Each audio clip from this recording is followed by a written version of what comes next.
In the unforgiving heat of West Texas, Justin Miller lives a life of solitude, haunted by the betrayal of his wife, Doris, who left him for a powerful oil tycoon, Lucas Wilson.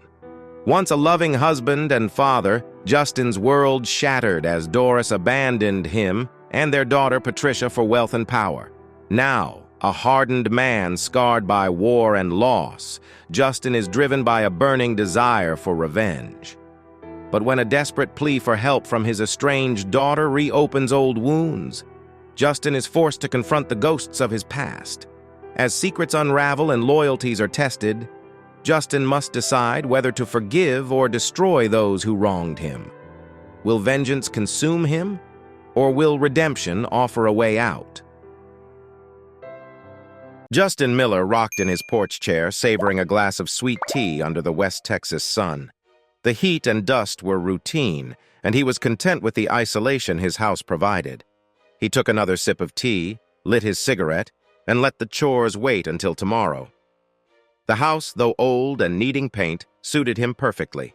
He had paid in cash, avoiding the hassle of visitors. He preferred solitude. A cloud of dust near the end of his long driveway drew his attention. Grabbing his 12-gauge shotgun, Justin eyed a black sedan pulling up. A young man in a white polo stepped out, looking nervous. Justin recognized him despite the outdated photo. "Are you Justin Miller?" the man asked, clearly uneasy. "Depends. Are you selling something?" Justin replied. "I'm not selling anything, sir. I'm here about your daughter, Patricia." Justin's expression hardened. "I don't have a daughter." "Actually, she's my wife," the man said, pulling out a wedding photo. "My name's Keith, and I work for the Commerce Department. Patricia is in the hospital with a rare blood disorder. She needs a bone marrow transplant soon or she'll die." Justin's anger softened. Memories of his father's similar illness stirred a reluctant empathy. He glanced at the photo of Patricia and Keith, then at the picture of their 3-year-old son. He hesitated, grappling with the decision. "All right," he finally said. "Tell me more about her condition." "Patricia named her son Justin after you, Justin." Despite angering her mother, Patricia didn't care. Justin chuckled, imagining his ex-wife's reaction. "What about Patricia's mother?" he asked. "Couldn't she donate bone marrow?" "The doctor tested her, but she wasn't a good match. It might extend Patricia's life by a few months, but that's all." "How did you find me?" Justin inquired. "It took months," Keith replied. "Even with federal resources, you're hard to track." "That was the idea," Justin said. "Did you tell anyone you found me?" "Not yet. I wanted to confirm first," Keith answered. "So, Patricia told you about the issues between her mother and me?" "She mentioned it. Said her mother left you for another man and sided with her mother against you. Patricia regretted it and tried to reach out, but her letters were returned." Keith handed Justin a stack of unopened letters tied with a red ribbon. "Is her mother still with Lucas Wilson?" Justin asked. "Yeah, but their relationship is strained. He's abusive and possibly cheating." Justin smirked at the irony. "Why does she stay with him?" "Money," Keith said. "That's why she left you for him in the first place." "Curious about what happened between Patricia's mother and me?" Justin asked. "I am. She thinks you're dead and won't discuss it." "Want to hear about it?" Justin offered. "Yes, sir," Keith said. "Call me Justin," he said, handing Keith a glass of iced tea. "Mind if I smoke?" "Not at all. Can I join you?" Keith asked. "Sure," Justin said, lighting up and offering Keith a cigarette. Justin took a drag and began. "Doris and I were high school sweethearts. I was on the football team. She was a cheerleader. We got married after I returned from the Army. I worked on cars, and she climbed the ranks at Wilson Petroleum. Patricia was born, and we were happy until Doris changed. One day, Doris came home and handed me divorce papers. She said she didn't want to be married to a mechanic anymore. It hit me hard." "You've fallen for someone else, haven't you?" Justin asked. "Yes," Doris admitted. "It's Lucas Wilson. We didn't mean for it to happen, but it did." "So you've been with him behind my back?" "Yes," Doris replied. "He's wealthy and powerful. You're just a mechanic." "What about our future, Patricia?" "We have no future," Doris said coldly. "Patricia's fine. Lucas already enrolled her in a private school. She's excited about it." Justin was shocked. "She knows about this?" "Yes," Doris said, calling Patricia down. "Is this true?" Justin asked Patricia. Yes, Patricia said. Lucas promised me a new car when I turned 16. Justin looked at Doris with anger. If you stay with Lucas, you're not going to see Patricia much. I'm giving you visitation, but that's it. Patricia's eyes filled with tears. Mom said it would be best. Justin turned to Doris. How long have you been planning this? About 6 months. I'm not asking for alimony or support, just sign the papers. What if I fight this? Justin asked. Not wise, Doris warned. Lucas can destroy you. Justin signed the papers. Doris took off her rings and left with Patricia. After they left, Justin burned their belongings, sold the house, and moved to a one-bedroom apartment. He saw an article about Doris and Lucas getting married, with Patricia beside them. At a bar, an old army buddy, Bill Johnson, offered Justin a job in private security. You're still in good shape. Join me and get away from this place. Justin, feeling adrift after losing Doris and Patricia, accepted. He began a new life as a private security consultant, traveling and getting paid well for his skills. His last job involved protecting an oil sheik from rivals trying to take over his fields. I didn't know or care who the outside interest was. I did my job, but one day we faced an intense attack by black-clad men in pickups. We managed to fend them off, but a tank exploded after being hit by a rocket-propelled grenade. I later woke up in a hospital with half my head bandaged and a tube in my mouth. A nurse checked my vitals and a doctor soon arrived to remove the tube. I learned I had lost my left eye to shrapnel from the tank. The Kevlar helmet had saved my life, but I had severe damage. The doctors did their best to repair my face, leaving a jagged scar and a glass eye in my socket. A few days later, the sheik visited. He informed me I had been in a medically induced coma for weeks during reconstructive surgery. He also gave me a large bonus. The attack had shown the outside interest, which turned out to be Wilson Petroleum, that attacking him directly was unwise. So Lucas knew I was working for you? I asked. Seems so, the sheik said. Your defense convinced him to act more civilized. I also know about your history with him and your wife. He handed me a dossier. As far as Lucas knows, you didn't survive the attack. I'll keep it that way. I owe you my life and my business. I thanked him, and after a few weeks arranged my return home with help from the U.S. Embassy. I settled into a new place and lived alone. Justin finished the story. Damn, sounds like a movie. Yeah, I agreed. It's getting late. Why don't you stay the night? What about Patricia? Justin asked. I need time to think, I said. Inside, Keith noted the bare walls. It's like a cave in here. It suits me, Justin replied. You can sleep on the couch. Bathroom's down the hall. Hungry? I could eat, Keith said. TV dinners, mostly. Salisbury steak, mac and cheese, or hot dogs, Justin said. Mac and cheese sounds good, Keith chose. As Justin microwaved the food, Keith turned on the TV. They ate, and Keith asked, Do you ever get lonely? Nope, Justin answered. What about women, since the divorce? Nope, Justin said. Had enough of that with Doris. If needed, I'd rent a woman for a short time. Keith chuckled. Trust me, you'll see. I used to think that, Justin said, but it's not worth it. My dream of owning a garage is gone, same as my marriage. What are your dreams now? Keith asked. Just getting through the day. Maybe seeing Lucas suffer, Justin said. They finished their meal in silence. Justin cleaned up and asked, You have a place to stay tonight?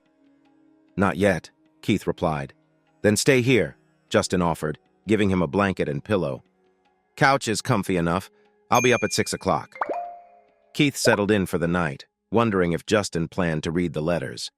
The next morning, he woke to the smell of coffee and an egg burrito. Justin brought it to him. Good morning, Justin said. Hope you slept well.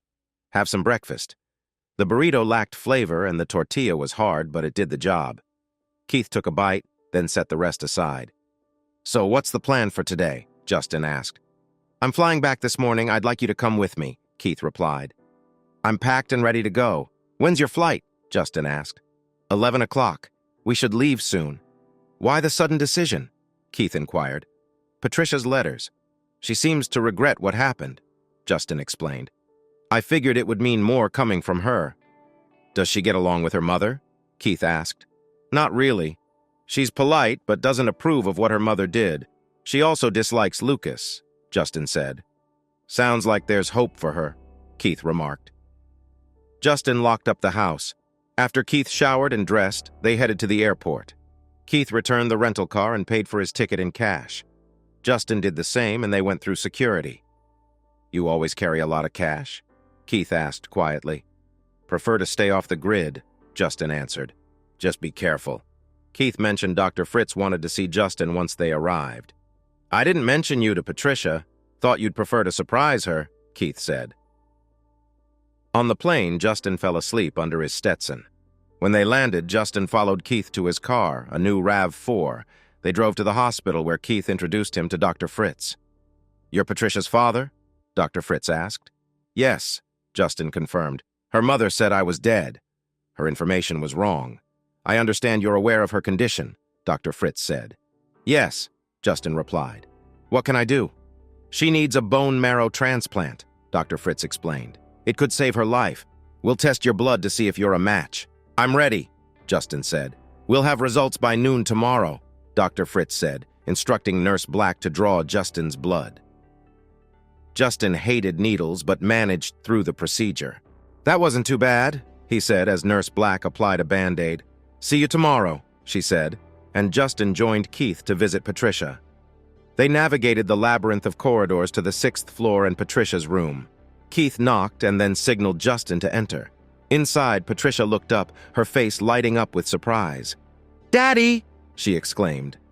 As Justin approached his daughter's bed, tears welled in his eye.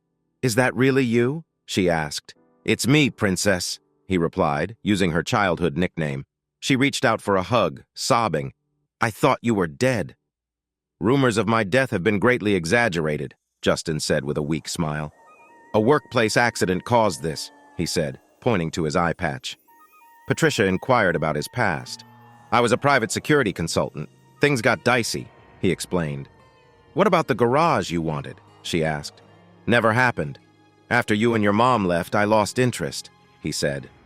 "I'm sorry," Patricia said, tearing up. "I fell for all of Lucas's lies." "I've already forgiven you," Justin reassured her, holding her tightly as she cried. "Just focus on getting better. I'll donate bone marrow if I'm a match." "Thank you, I can't repay you," Patricia said, smiling weakly. "No need. Just get well and take care of my grandson," Justin replied. Patricia thanked Keith for finding her father. Just then, Doris entered the room. Despite the years, Justin recognized her, though her features were sharper.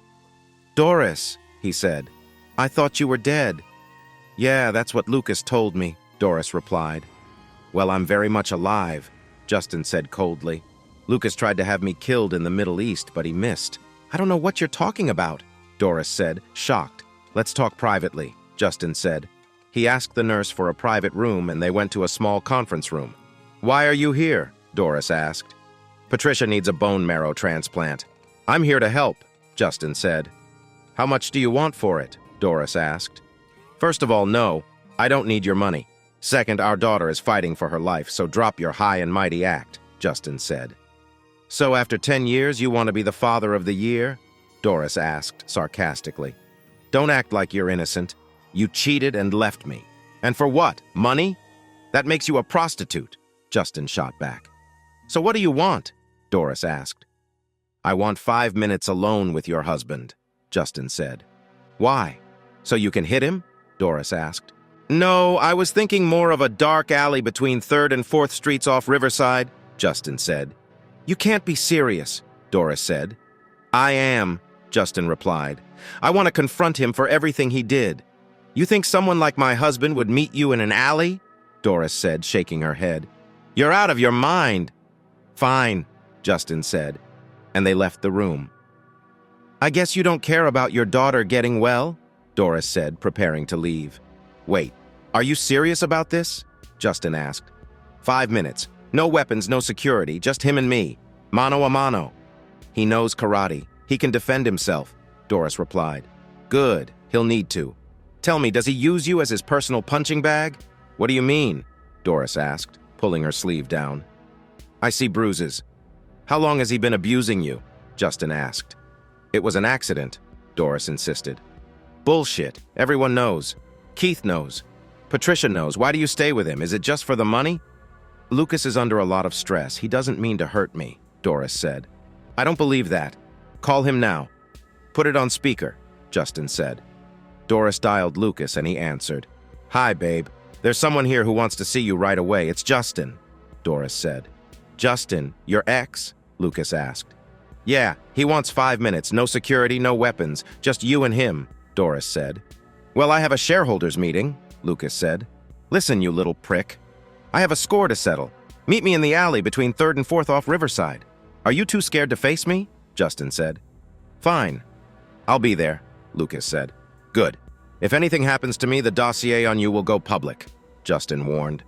"Got it," Lucas replied before hanging up. Doris looked at Justin, shocked. "Were you serious about all that?" "Absolutely. I have evidence that could ruin him." "Are you ready?" Justin asked. Doris nodded. "I want to go with you." "I don't think that's a good idea," Justin said. "I have a right to face him too," Doris insisted. They returned to Patricia's room. "Keith, drive Doris and me to the alley off Riverside, and fast." "Are you sure? It's a rough area," Keith said. "We won't be long. Just a loose end," Justin replied. Patricia, tearful, said, "I love you, Daddy." "I love you too, Princess. Get some rest," Justin said. They left the hospital and Keith drove them to the alley. Lucas's Jaguar was parked nearby. Justin, Doris, and Keith walked into the alley where Lucas leaned against a dumpster. "Stay here, Keith. Keep an eye out," Justin said. Lucas smirked. "I thought you were dead. Guess if you want something done right, you have to do it yourself. Reconcile." Justin and Lucas faced off in the alley, Doris watching from the side. "You know I'm a black belt, right?" Lucas said with a smirk. "Do I get a medal?" Justin retorted. "I'm here for more than jokes." "The best part of seducing a married woman?" Lucas sneered. "Knowing her husband ends up with sloppy seconds." "So that's what Doris was to you? Just a conquest?" Justin asked. "Best sex I've had," Lucas admitted. "I watched her lose respect for you, then manipulated your daughter to ruin your life. Why? Because I could." "You're scum," Justin said. "Let's get this over with." Lucas assumed a fighting stance, but Justin quickly incapacitated him with precise strikes. As Lucas lay on the ground, Justin kicked him repeatedly and pinned him, grinding his knee into Lucas's throat. "Please, Justin," Doris cried. "You're killing him." "Exhilarating, isn't it?" Justin said coldly. He released Lucas, who gasped for air. Justin leaned in. "If you ever harm Doris or my family again, I'll hunt you down and make you pay." "Yes," Lucas croaked. "And parts of your dossier are going to the feds," Justin added. "You promised," Lucas wheezed. "Turns out I fibbed," Justin said. "I can't cover up your crimes." Justin stood and looked at Doris. "So this is the man you left me for? I hope he was worth it." He kicked Lucas once more. "Call for an ambulance. Maybe tell them he slipped." As Justin and Doris left, he instructed Keith to drive him to a Holiday Inn. Later, when Justin prepared to leave for dinner, Doris arrived with a cart of food. "I was going out, but come in," Justin said, opening the door. The cart held 2 covered dishes, a bucket of ice, and wine. Doris explained, "This was supposed to be Lucas's dinner, but he's in the hospital. I thought you might enjoy it instead." "Thank you, Doris," Justin said as she left. Doris explained, "The staff spent hours on this meal.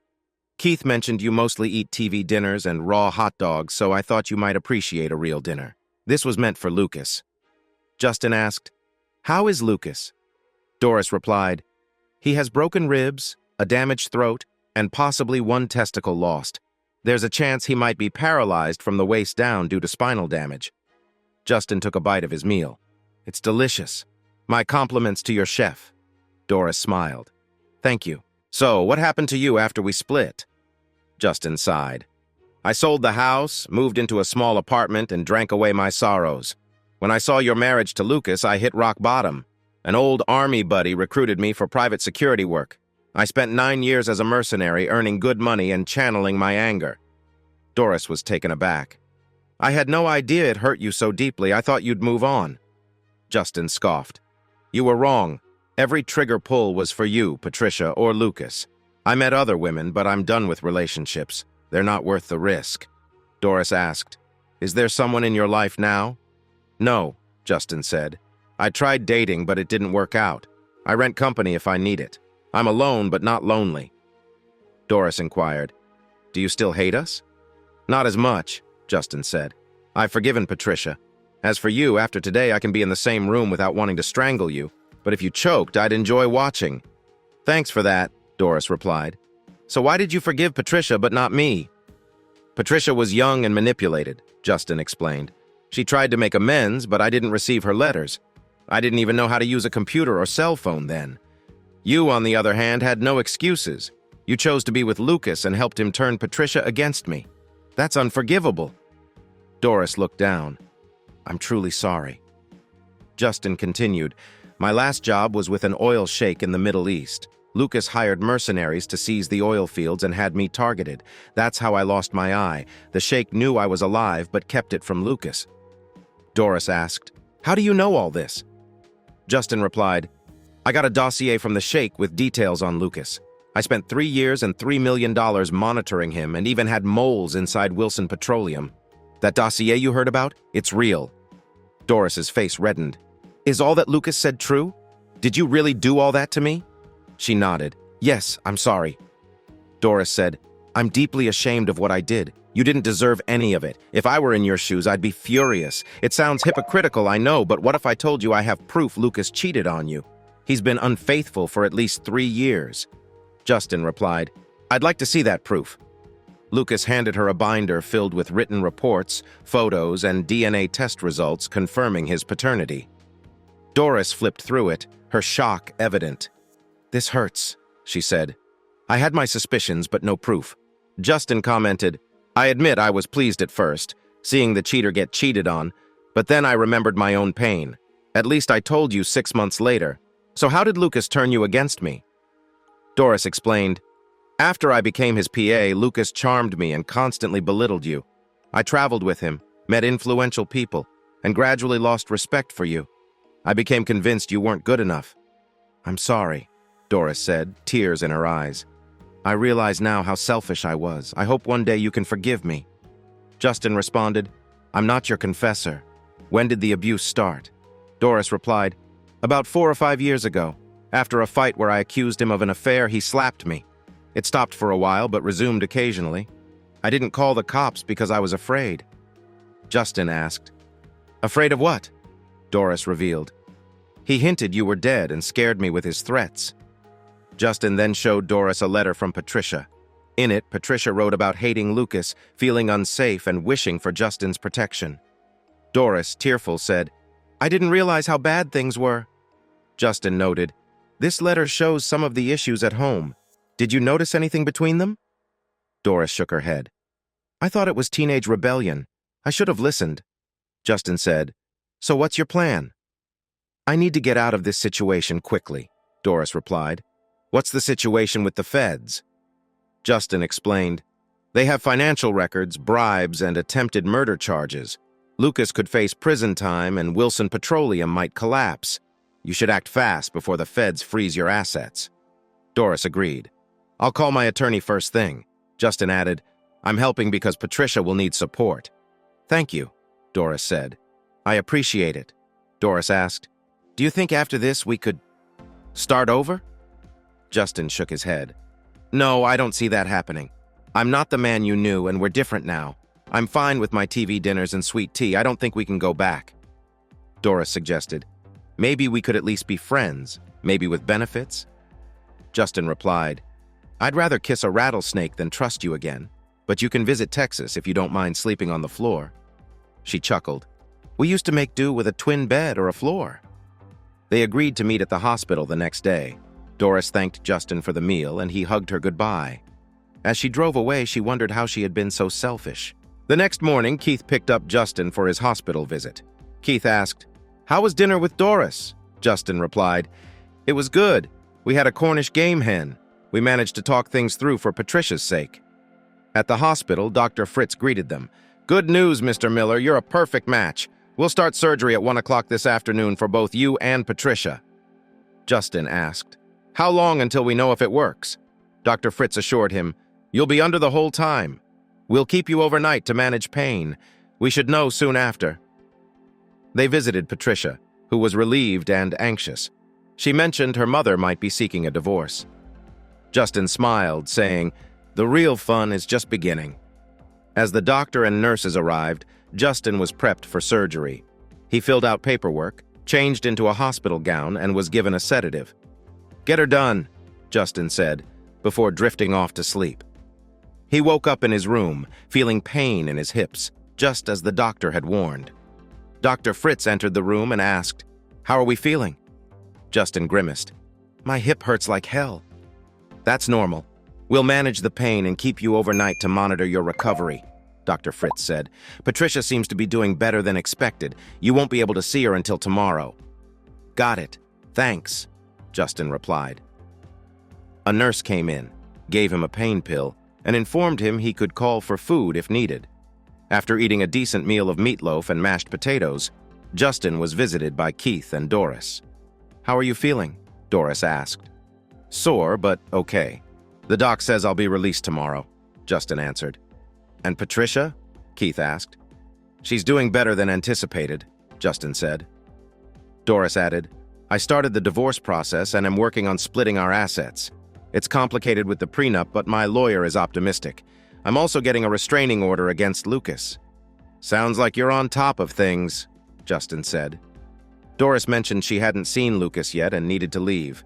She kissed Justin on the cheek and left, leaving Keith and Justin to discuss the day's events.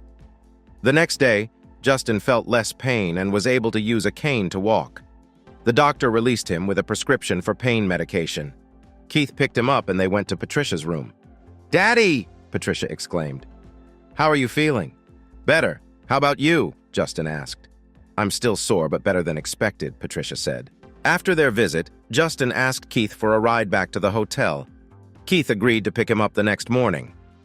That night, Doris arrived with a large picnic basket. "I brought you some lasagna," she said, setting up a tray with the meal. "Thanks. It's as good as I remember," Justin said, enjoying the familiar taste. Doris smiled. "I'm glad you like it. I thought it might cheer you up." Justin thanked her again and they chatted as he ate, feeling a small sense of comfort amidst his recovery. "You know, those things are loaded with junk," he said, referring to his TV dinners. "Sometimes I think the cardboard would taste better," she joked. "Why eat them? Don't you cook anymore?" she asked. "Used to, but not anymore. It's just me now," he replied. "Did you ever start that garage business?" she inquired. "No," he shook his head. "That dream died when you and Patricia left. I'm too worn out for new ventures." "Nonsense, you're only 50, she said. "You've been through a lot, but it's not too late." "I do okay. I've got enough to last," he said. "I mostly sit around, drink tea, and watch the weeds grow." "That's no way to live," she said. "Maybe you could start with some painting or something." "Maybe," he shrugged. "Sometimes doing nothing suits me." "Mind if I join you for TV?" she asked. He made space for her on the bed. As they watched a movie, she reminisced, "I loved watching you with Patricia, rocking her to sleep. I miss that." He nodded. "Me too." She leaned closer, asking to be held. When he hesitated, she broke down in tears. "I really messed things up. I can't remember Lucas ever doing anything like this." "You're right," he said softly. After a while, she stood to leave. "Thank you for the dinner. It was delicious." "You're welcome. Will you promise to be there for Patricia and little Justin?" "I promise," he said, smiling. She kissed him on the cheek, but he pulled away. She gathered her things and left. The next morning, Keith helped Justin check out and drove him to the hospital. There, Justin met his grandson, Justin, who was curious about the eye patch. "No, I don't need help finding it," Justin laughed, hugging the boy. "How's Patricia?" Justin asked his daughter. "Still sore, but improving." "They're keeping me a few more days," Patricia replied. Keith checked his watch. "Time to head to the airport." Doris, who was accompanying Justin, said, "I need to talk to you about something." In Doris's BMW, she shared, "Elmer Jenkins from the board said the feds got your dossier.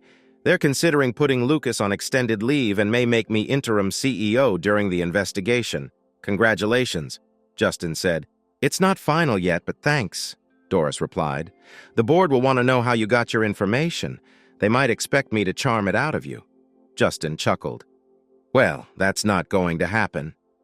I promised anonymity, and I keep my word. It's out of my hands now." "I understand. I won't push it," she assured him. Doris stopped the car in front of the terminal and handed him a box. "What's this?" he asked. "Just a little gift." Since you don't have a phone, I got you one. It's the latest model. Texts, emails, photos, videos. I've set it up with my number and Keith's and Patricia's too. Thank you. You didn't have to, he said. I want us to stay in touch, she replied. She accompanied him to the check-in counter and stayed until he reached security. This is where we say so long, she said. Not goodbye, just so long. Let me know when you get home, okay? He said. Will do. It was good seeing you again. I'm really sorry about everything. Sorry doesn't change things, he said. Have fun. She walked away, leaving him to navigate the security line. Hours later, he arrived home, greeted by the sight of his peeling, sad-looking house. Feeling guilty for letting it deteriorate, he decided it was time for a change. He thought, asterisk. Maybe it's time to fix you up, old friend. He pulled out his new phone and texted Doris, Patricia, and Keith, letting them know he'd arrived home. They all responded warmly. The next day, he assessed the house and realized he needed help. After contacting several contractors, he chose one who wasn't the cheapest or the most expensive, but promised a thorough job, including replacing old wood with siding. Months later, while eating a microwaved meatloaf dinner, Justin saw a news report. Lucas Wilson, former CEO of Wilson Petroleum, was indicted on charges including attempted murder. The report mentioned Doris as the interim CEO and Lucas now confined to a wheelchair. Justin's phone buzzed with Doris's call. Did you see the report? She asked. I did, he replied. He's still dangerous. Be careful. I will. How are you? She asked. Fine. Just working on the house. Can't wait for you to see it. There's something else. With Lucas indicted, the feds might contact you about the attempt on your life. Thanks for the heads up. I've been expecting it, he said. The next day, Justin received a call from his lawyer, Mike Gregory. I have 2 federal agents here who want to speak with you about the attempt on your life. Not without immunity, Justin replied. That's already arranged. Can you come in? Yeah, I'll be right there, Justin said, informing the contractor's foreman of his departure. At Mike's office, he met FBI agents Daryl Smith and Jim Jones. What can I do for you? He asked. We're tying up loose ends in Lucas Wilson's case and need information about your work in the Middle East, Smith said. I'd like some assurances first, Justin said, looking at Mike for confirmation. We've agreed to give you total immunity, Smith assured him. We just want to know why Lucas targeted you. Justin nodded, ready to proceed. Justin, you're granted total immunity for your information, Mike said. Justin nodded and sat down. Did you know Lucas Wilson stole my wife 12 years ago and tried to destroy my family? No, we didn't know that, Jones replied. After he took my wife and daughter, I worked privately for 9 years. My last job was in the Middle East, where I helped a sheikh improve security. I later learned Wilson was pressuring him to sell out. We were attacked by armed men who turned out to be working for Wilson. How did you find that out? Smith asked. The sheikh gave me a dossier after the attack, which I forwarded to the DOJ, Justin said. I don't know how the sheikh got the information and I didn't ask. So you're the source of the dossier? Jones asked. Yes. After the attack, I moved here and kept Wilson under surveillance. It took 3 years, but I collected enough evidence to have him arrested. Mike sent everything to you. You believe he targeted you because of your ex-wife and daughter? Jones asked. Yeah, Justin said. But why go after you after marrying your ex-wife? Jones pressed. Because he's vindictive. I don't know, and frankly, I don't care, Justin replied. Maybe he wanted to eliminate any loose ends. Smith noted. Wilson was reportedly mugged just before we received your dossier. Do you know anything about that? I only heard it on the news, Justin said. Is that all for now, Mr. Miller? We'll contact you if we need more information. After the agents left, Justin turned to Mike. Do you know what happened to Lucas? I know he got what was coming to him. Call it a man's wrath, Mike said. Justin left Mike's office and returned home. He hadn't heard from the federal agents since, but kept in touch with Doris, Patricia, and Keith as the legal cases progressed. 6 months later, the renovations on his house were complete. Though it cost more than expected, the house was transformed with new siding, insulation, updated plumbing and electrical systems, and modern appliances. He even landscaped the yard, built a new garage, and installed a swimming pool. The contractor admired the work. You've got quite a place here, Mr. Miller. If you ever sell, you'll make a lot. I think I'll keep it, Justin said. After the contractor left, Justin took a photo of his house, pleased with the transformation. Just as he was about to send pictures to Patricia, Keith, and Doris, his phone rang. It was Patricia. "Daddy, you need to come back quickly. Mom's been shot. The doctors don't know if she'll make it." "I'll be there as fast as I can," Justin said, ending the call. He arranged a flight back to Central City, rented a car, and went to the hospital. At the surgical waiting area, he found Patricia and Keith with an older man he didn't recognize. Patricia rushed to him, crying, "Daddy, you made it!" "I got here as fast as I could. How's Mom?" he asked. "They're still working on her," the older man said. "I'm Elmer Jenkins, chairman of Wilson Petroleum. You must be Doris's ex-husband, Justin." "I am," Justin said, shaking Elmer's hand. Justin had met Elmer briefly at a company event nearly 20 years ago. "What happened?" he asked. Doris was leaving the office when a car with two people pulled up. One of them fired 2 shots. One hit her shoulder, the other her head. "The car drove off and hasn't been seen since," Elmer explained. "Sounds like they were staking her out," Justin said.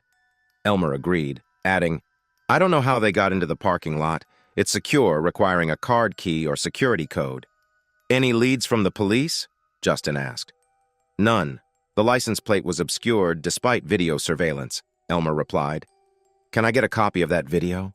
Justin requested. "I believe so, but I'm not sure how much it will help." "The police haven't made any progress," Elmer said, surprised by Justin's urgency. "I have resources that might help. Get me that video as soon as possible," Justin insisted. Elmer agreed and left. Justin turned to Patricia. "Any updates on your mother?" "They've removed the bullet from her shoulder and are working on her head wound." "It's been hours," Patricia said. "Where's little Justin?" Justin asked. "At home with my mother," Patricia replied. Justin called George Trujillo, a top investigator he had hired years ago. "George, it's Justin Miller. Doris has been shot. I need your help to find out who did it." "Damn!" "I'll get the video as soon as it arrives." "Where are you?" George asked. "At the hospital surgical ward. Call me when you get here," Justin said. He hung up and dialed Bill Johnson, an old Army buddy. "Bill, it's Justin. Can we meet today or tomorrow? I could use your help." "Sure, got a case of beer here waiting. Call me later," Bill said. Justin returned to Patricia and Keith. Elmer handed him a DVD with the incident footage. "Thanks," Justin said. A doctor soon approached. "Are you here for Doris Wilson?" he asked. "Yes," Patricia replied. The doctor led them to a small conference room. "I'm Dr. Brown. We removed the bullets and Doris is in recovery," the doctor said. "She's in a medically induced coma to aid healing. Her condition is critical, and the next 24 to 48 hours are crucial." "Will she recover fully?" Elmer asked. "It's hard to say. We won't know until she wakes up," Dr. Brown said. "For now, praying might be the best you can do." "When can we see her?" Patricia asked. "Not for a couple of days. After she moves to ICU, you can visit," Dr. Brown replied. "Can I see the bullets?" Justin asked. "They're in evidence bags for the police," Dr. Brown said.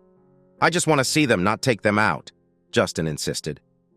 Dr. Brown looked taken aback by Justin's tone.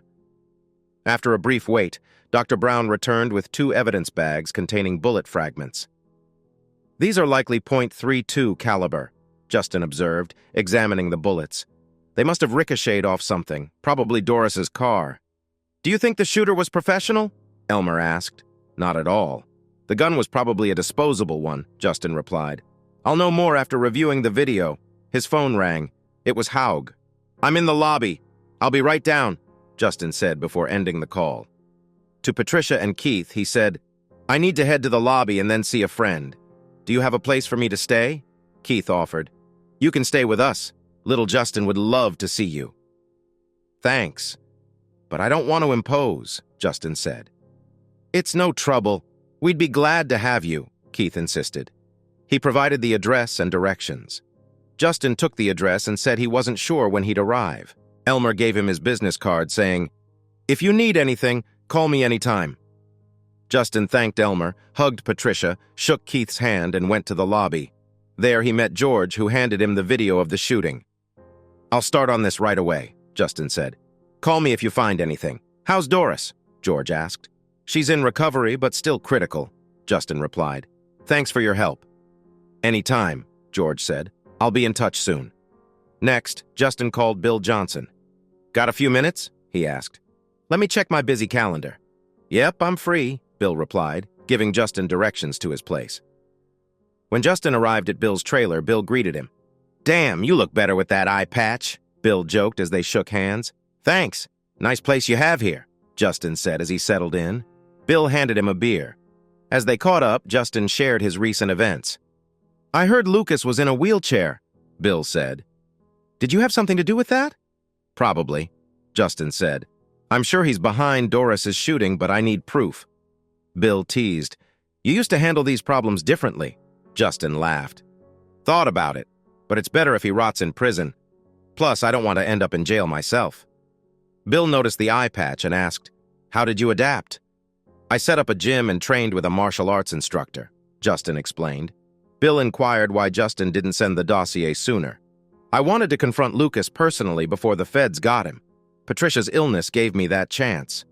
Bill asked if Justin planned to reconcile with his ex. "No," Justin said. "I'm focused on Patricia and little Justin. He needs his grandma." Bill admired a photo of Justin's grandson. "What's your next move?" "I'm waiting for the video analysis to identify the shooter. Then I'll track him down," Justin said. "Need backup?" Bill offered. "Preferably someone I trust," Justin said. "Count me in, and I won't take any payment. You saved my life before," Bill insisted. "Same here," Justin said. "What are friends for?" They clinked beers and spent the next few hours catching up. Justin shook Bill's hand. "I'll catch up with you tomorrow," he said, as Bill suggested a night out at a local spot. "Sounds good. Let's see how things go," Justin agreed. Back at Patricia and Keith's, Justin knocked on the door. Keith welcomed him in, reminding him he was family.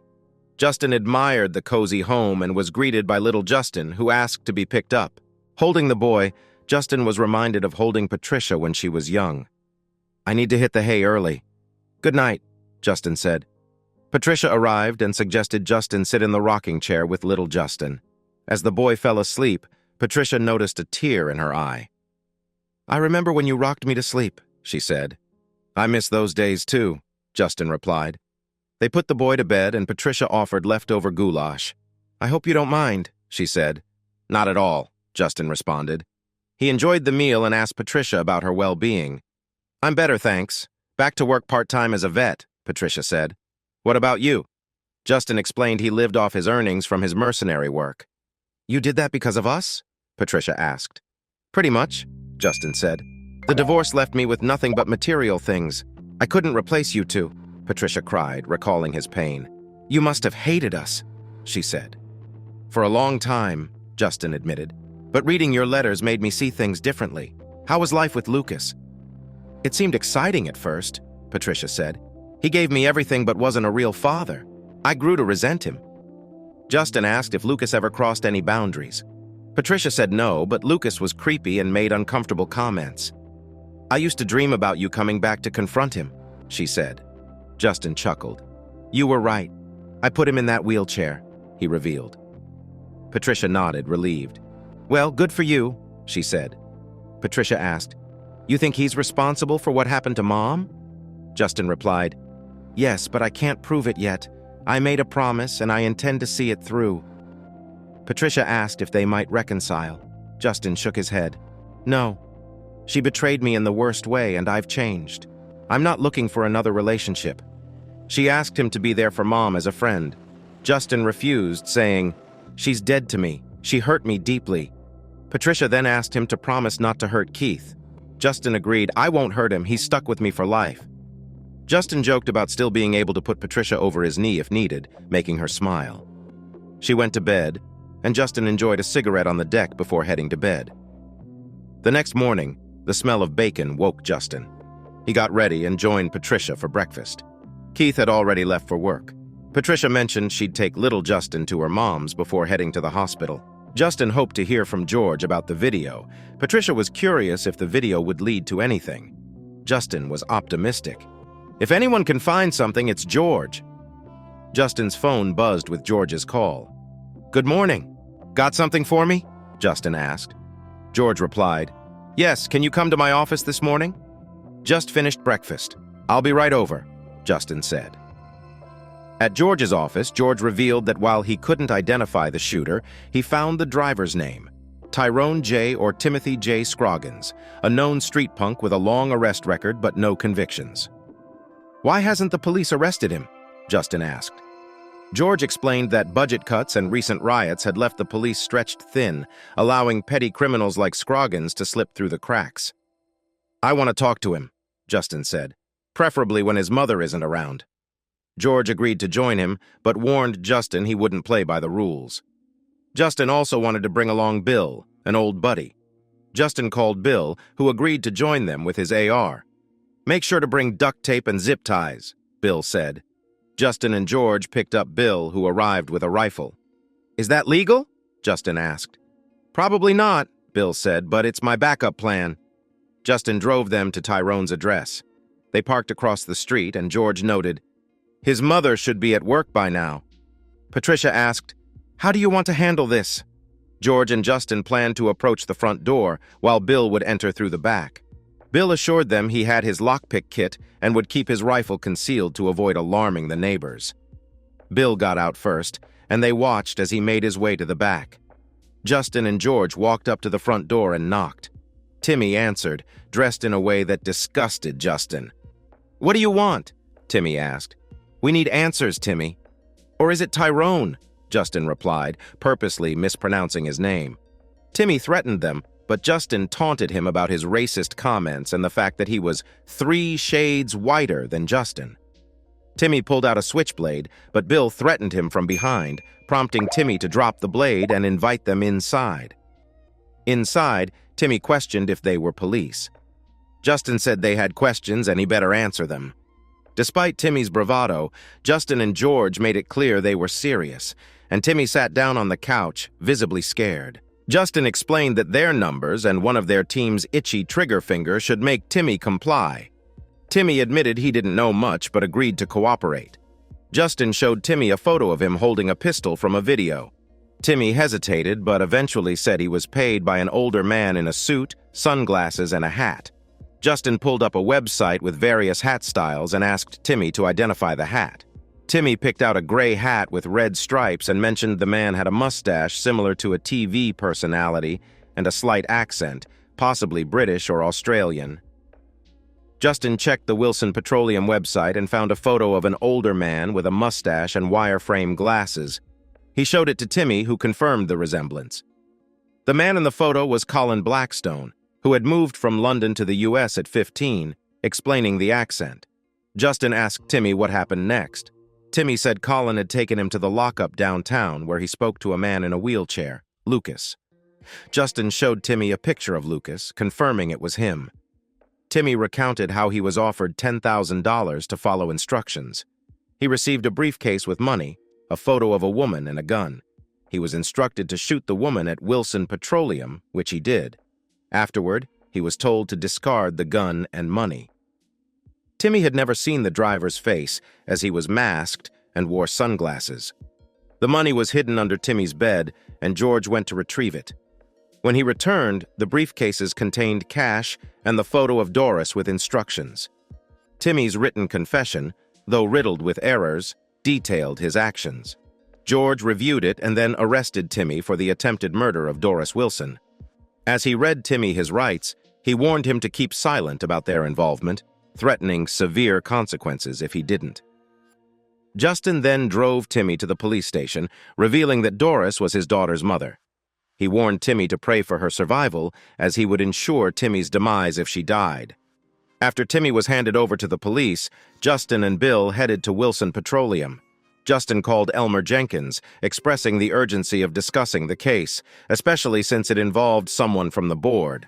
Jenkins agreed to meet immediately. Justin suspected there was more to the story and asked Bill if he had his phone ready. Justin instructed Bill to record his call and stay alert for any issues, suggesting he call George and the FBI if needed. Bill was skeptical about the potential trap, but agreed. Justin planned to keep the car keys handy for a quick getaway. Inside the building, Justin was directed to the elevator by a dismissive front desk clerk who handed him a key card. The elevator ride was uneventful, and he was greeted by a receptionist who escorted him to Elmer Jenkins's office. Elmer welcomed Justin, complimenting his military achievements and expressing surprise that Justin went private after such a distinguished career. He revealed he knew about Justin's personal history and the moles he had recruited, which had served Elmer's purposes. Elmer showed Justin a DVD of Doris, revealing her wild past and connections with board members. Elmer explained that while Doris was involved with others, the shooting was part of a larger scheme. He compared the global economy to an engine, implying that their actions were crucial for maintaining this system. Despite his disdain for Elmer, Justin knew reacting violently would be fatal. Elmer Jenkins explained that, like a malfunctioning part in an engine, Lucas and Doris were removed due to their failures. Doris's progressive ideas were seen as a threat by some, and their removal was a business decision, agreed upon with Lucas. Elmer revealed that Colin Blackstone orchestrated Doris's killing, though he had to leave abruptly.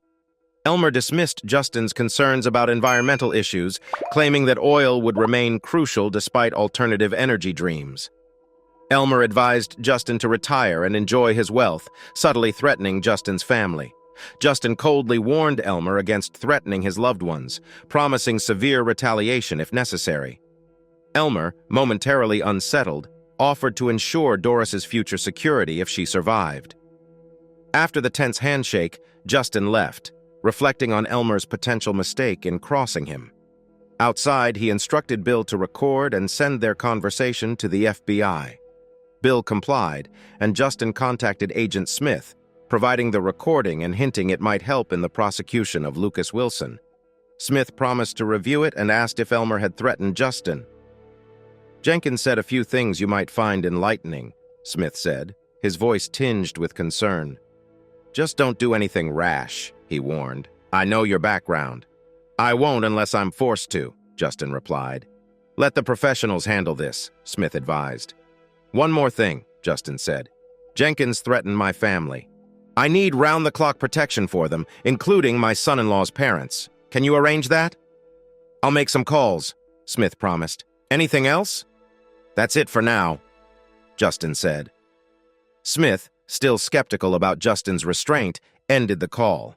Justin handed Bill's phone back and entered the store, where Bill introduced him to Greg Hamilton, a young tech expert. "Greg, I think my phone's been bugged," Justin said. Greg examined the phone and confirmed, "Your phone's been hacked and probably cloned. It's full of spyware and a hidden app that records and transcribes everything. I can clean it up, but it'll take some time. I'll also check with your carrier to block the clone." Justin paid Greg generously, who promised to have the phone ready by morning. "Do you think Doris set this up?" Bill asked. "She gave me the phone last time I was in town, claiming it was set up for my area code," Justin said. "I'm not sure what to believe right now." "What's next?" Bill asked. "Elmer made a good point about knowing when to regroup," Justin replied. "I'm heading home for now.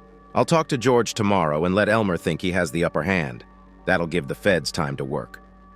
"Want me to contact your old team?" Bill offered. "Yes, do that.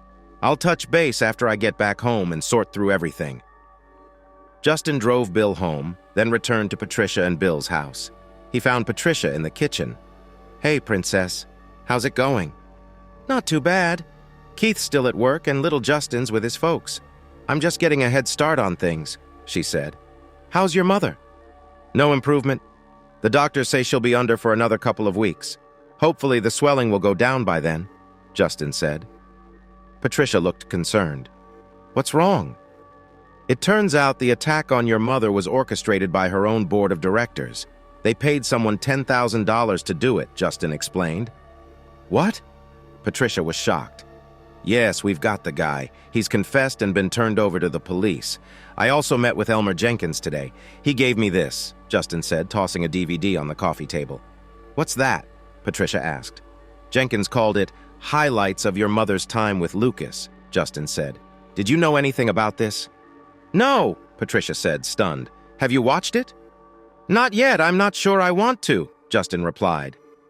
"Maybe we should to understand her better," Patricia suggested. "Are you sure?" Justin asked. "Yes, I'm an adult and I understand about sex. Maybe it will help us understand her mindset," Patricia insisted. Justin reluctantly put the DVD in the player as Patricia prepared tea. They sat down and he started the video, hoping it would provide some clarity. They were both stunned by what they saw. The video began with a young Doris naked on a bed, holding a sign that read, "You are here," with an arrow pointing down.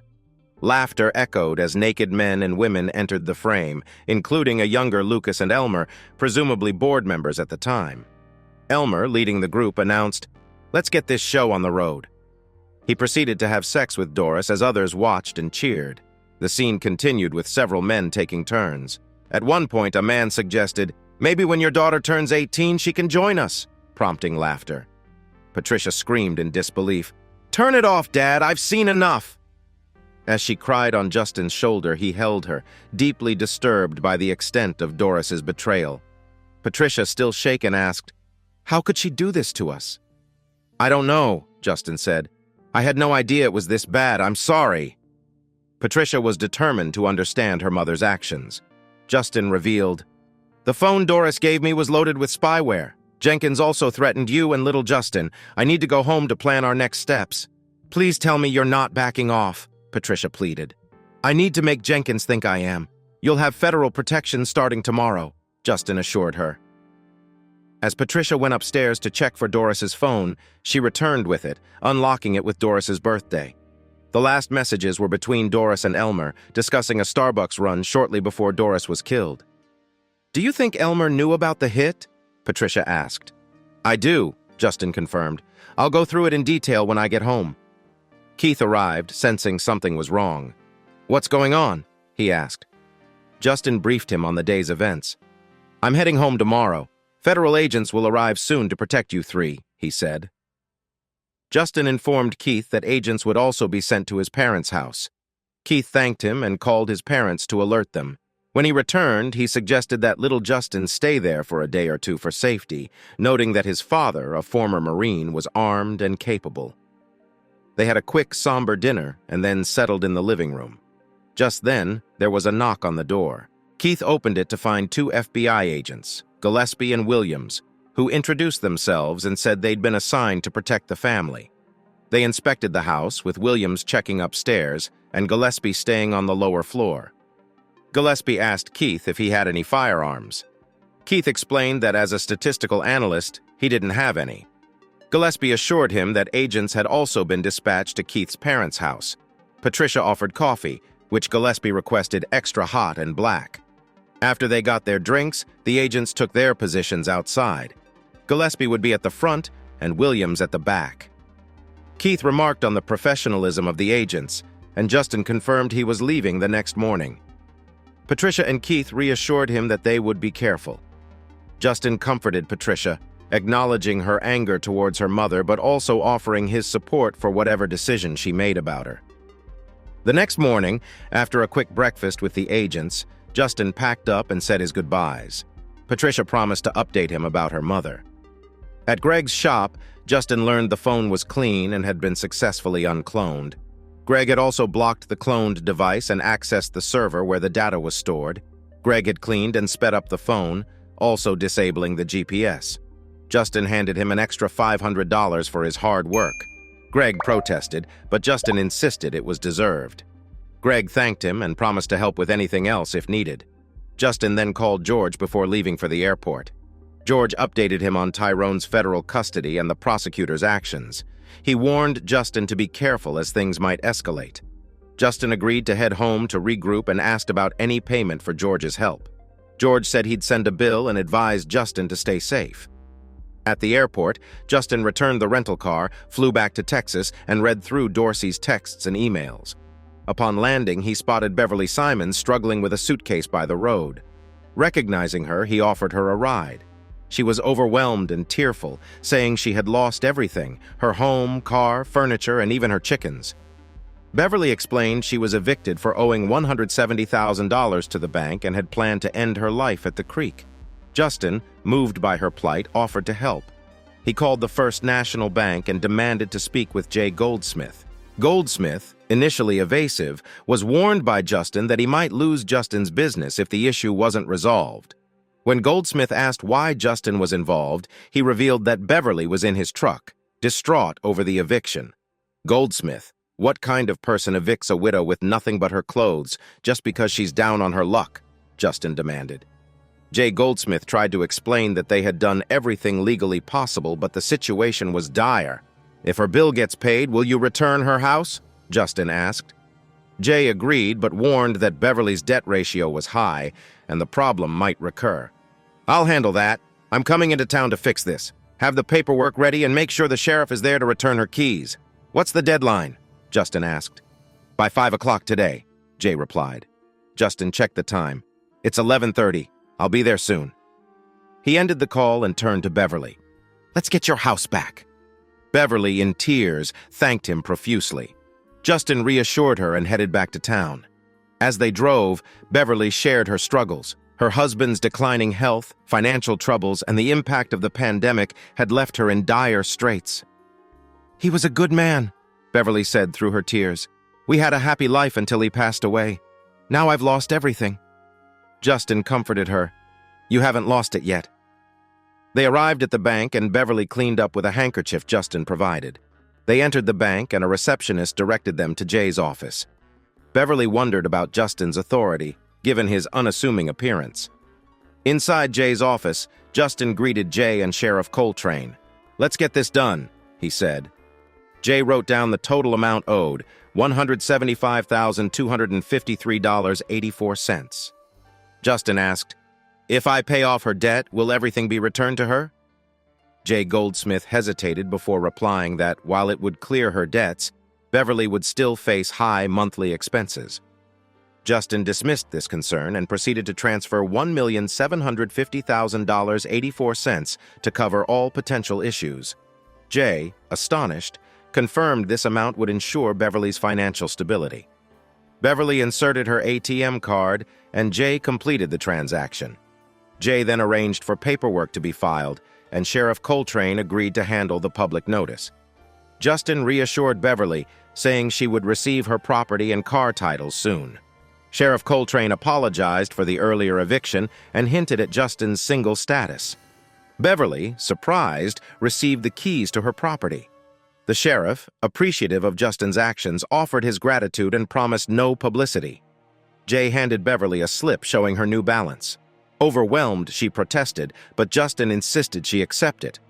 He explained his motivation was to help someone in need, as he had once been given a second chance himself. Jay promised to assist Beverly with financial planning.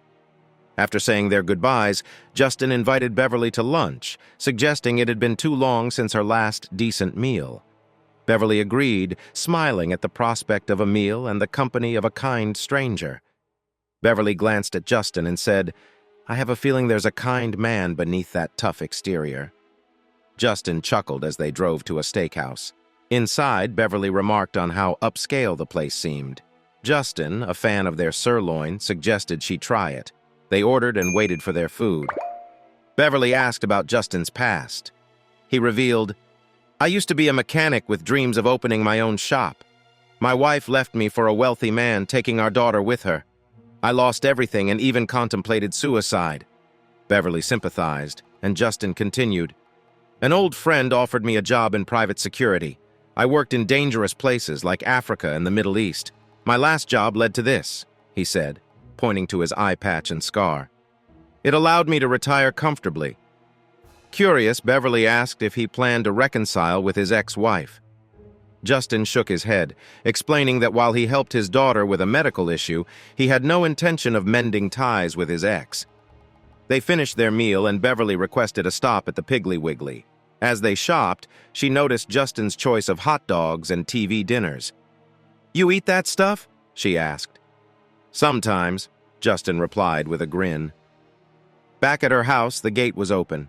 Justin helped carry in her groceries. As they said goodbye, Beverly hugged him and kissed his cheek. Thank you for everything. I don't know what I'd have done without you. Justin smiled warmly. It was my pleasure. If you need anything else, just let me know. Thanks for everything. Mind if I drop by now and then? Beverly asked. Anytime, Justin replied, jotting down his number on a slip of paper. It's been ages since I've taken someone out. Maybe we could catch a movie sometime? Beverly smiled. I'd like that. Justin felt like a teenager arranging his first date. He put away the groceries and headed upstairs. His phone buzzed with a call from Patricia. "Hello?" he answered. "I was worried sick. What happened?" Patricia asked. "Sorry, I ran into a widow and helped her. Just got home. Any news?" Justin replied. "No updates. We were just concerned." "So, you had lunch with a woman?" Patricia asked, surprised. "Yeah, I might have spoken too soon about no relationships," Justin admitted. Patricia chuckled. "You'll have to tell me about her someday." "I might," Justin said. "How's the FBI guy?" "He's still here playing games with little Justin. Be careful out there," Patricia warned. "Will do. I'll call if I hear anything," Justin said before ending the call. Justin made sweet tea and sat on the porch with Dorsey's phone. He checked for tracking software and turned off the GPS. He spent hours sifting through her emails, mostly business-related, until he found something interesting. Mentions of a retreat. Recalling Elmer's comments about Doris's wild behavior at retreats, Justin searched for more details. He called George. "Hey, George, can you find out where Wilson holds their annual retreats?" Justin asked. "Sure, I'll look into it." Next, he called his son-in-law, Keith. "Keith, can you search for property owned by Lucas Wilson or Wilson Petroleum?" Justin asked. "Sure, it'll take a few days," Keith replied. "Coordinate with George. I need this ASAP," Justin said. He checked Doris's phone again, finding that the retreats were raucous parties. A plan began to form. He turned off the phone, yanked the battery, and spent the evening with a TV dinner before bed. The next afternoon, while shooting targets at his pistol range, Beverly arrived in a t-shirt and shorts, looking youthful and fit. "Hello, neighbor," she greeted, holding a basket. "Hello yourself," Justin replied, admiring the view. Beverly watched as Justin practiced target shooting. "Mind if I try?" she asked. "Go ahead," Justin said, handing her the ear protection. Beverly loaded a magazine and fired 9 rounds, impressively grouping most shots in the target's center. "Nice shooting. Where'd you learn that?" Justin asked. "Wallace taught me. He kept guns around. We had to sell them, except my old shotgun. I use it to keep the coyotes away." "I'm impressed," Justin said. "What's in the basket?" "Lasagna. I thought we could have dinner if you're free." "I'd love some lasagna. Let's go to the house. It's about supper time." As they walked, Justin admired her efforts in remodeling his house. "It's looking great," he said. "Thanks. It's been good to me," Beverly replied. Inside, Justin noticed Beverly's legs as she climbed the stairs. He admired the changes she had made to his home. "I see you remodeled inside, too. It looks nice, though a bit bare," Beverly noted. "I didn't see a need for clutter," Justin said. "Maybe it needs new memories." "Perhaps," Beverly said. "I brought some sweet tea. Is that okay?" "Perfect," Justin said, pouring the tea and setting the table. Beverly served the lasagna, and Justin praised it. "This is the best lasagna I've ever had." Beverly blushed. "Thank you. I enjoyed making it for you." "This beats TV dinners," Justin said with a smile. They chatted over dinner, Beverly sharing that buying feed for the chickens made her feel alive. "You should have called. I'd have helped," Justin offered. "No need. I'm used to it," Beverly said. After dinner, Justin washed the dishes while Beverly covered the lasagna. They moved to the porch where Justin offered Beverly a cigarette. "Old habit," he said, lighting up. "It's a nice time of day," Beverly agreed. "How long were you married?" "About 23 years. My son's at the Naval Academy," Beverly said, proud. "Impressive. Were you ever in the service?" she asked. "Army infantry, Iraq and Afghanistan," Justin replied. Beverly was impressed. "So, are you seeing anyone now?" "No, I swore off relationships after my divorce," Justin said. Beverly looked thoughtful. "I haven't had anyone special in my life either." They continued their conversation, enjoying the quiet evening together. Beverly, Wallace Simon's widow, surprised Justin with her beauty and confident demeanor. "You look amazing in those shorts," he said. She smiled. Wallace loved them, said they reminded him of Lil Abner cartoons. Justin was intrigued. "I haven't relaxed or thought about anything but bills for years," she admitted, standing close. "It's been almost 6 years since I was with a man. I hope this isn't too forward, but I feel a connection with you. Please make love to me." Without hesitation, Justin carried her inside. The experience was better than anything he'd felt before. They shared a deep kiss, and Beverly commented, "That was wonderful." "It was even better for me," Justin replied. Your ex was foolish to cheat on someone like you." "I won't do that to you," Beverly assured him. They spent hours together, exploring each other and bonding deeply. Exhausted, they lay in each other's arms. "Can we be partners? Maybe friends with benefits?" Beverly asked. Justin smiled. "I might have been too quick to give up on relationships. Sure, we can be partners." Beverly wrapped her finger around his.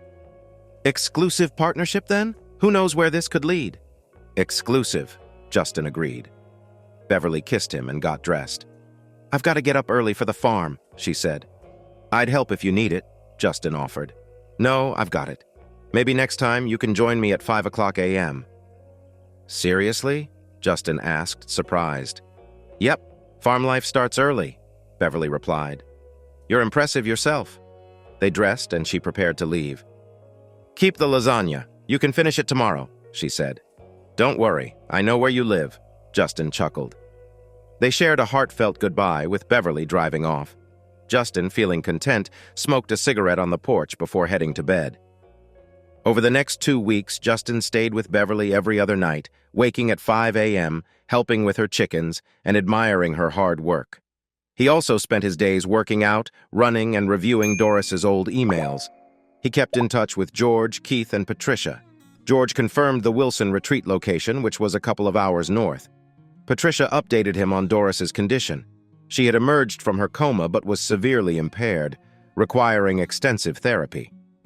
Despite ongoing investigations and slow court proceedings, the FBI considered pulling protection details for Keith, Patricia, and his parents. A few weeks later, Justin decided to come clean to Beverly. During dinner, he shared his past, including his 9 years as a mercenary. Beverly listened attentively, then responded thoughtfully. "Thank you for trusting me," she said. "I suspected something, but it's clear now. You're not just a simple redneck. I've noticed your careful demeanor and heard you call out in your sleep." Justin was surprised. "Who's Dawson? You mentioned him."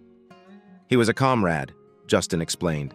"He sacrificed himself with a grenade in Africa to save us. He had a family. I've carried the guilt ever since." Beverly comforted him. "It's in the past. I'm here now. Why tell me this now?" "I'm falling for you," Justin confessed. "I don't want secrets between us." "I'm falling for you too," Beverly replied. "Let's be partners. Where you go, I go." Justin smiled. "I'm still figuring out what to do about the retreat. Don't do anything reckless." "I've just found you," Beverly warned. "I couldn't bear to lose you." A week later, Justin received troubling news from Keith. "They took Patricia and little Justin," Keith said, his voice trembling. "Elmer's men killed 2 FBI agents and left a note demanding we call off the authorities or Patricia will be next."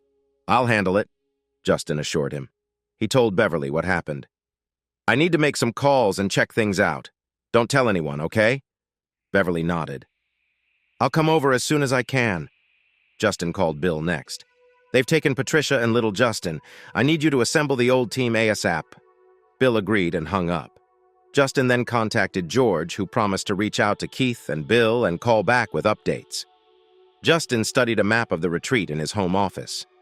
Beverly arrived and asked, "What's your plan?" "I need to scout the camp tonight," Justin said. "It's about 2.5 hours away. I'll cross Highway 62 and take a road into New Mexico to get a clear view of their location." "What if someone sees you?" Beverly asked. "From the satellite images, it looks remote," Justin replied. "The FBI's protection hasn't been effective. They might expect the FBI, but not me. Plus, they have my family." Beverly nodded, understanding the urgency and danger. "This has to end now," Justin said, urgency in his voice. "I'm doing a recon. 2.5 hours there, about 30 minutes on site, and then back. If you don't hear from me by 11:30, call this number." He handed her Agent Smith's card. "Tell him where I am. He'll handle it." He also gave her a .45 caliber pistol. "If anyone but me comes through that door, aim for the center mass and fire," he instructed. Beverly nodded, nervous but resolute. Justin led her to a hidden escape route in the closet. "Get yourself in here, close it, and get out. It leads to the pistol range," he said. She agreed, and he grabbed his backpack, took Beverly's thermos of hot coffee, and they shared a tender kiss. "Remember, I love you," Beverly said. "I love you too," Justin replied. "I'll call when I'm on my way back." If Bill, Keith, or George call, have them text me. What if the kidnappers call? Beverly asked. Tell them I'm out drinking or something.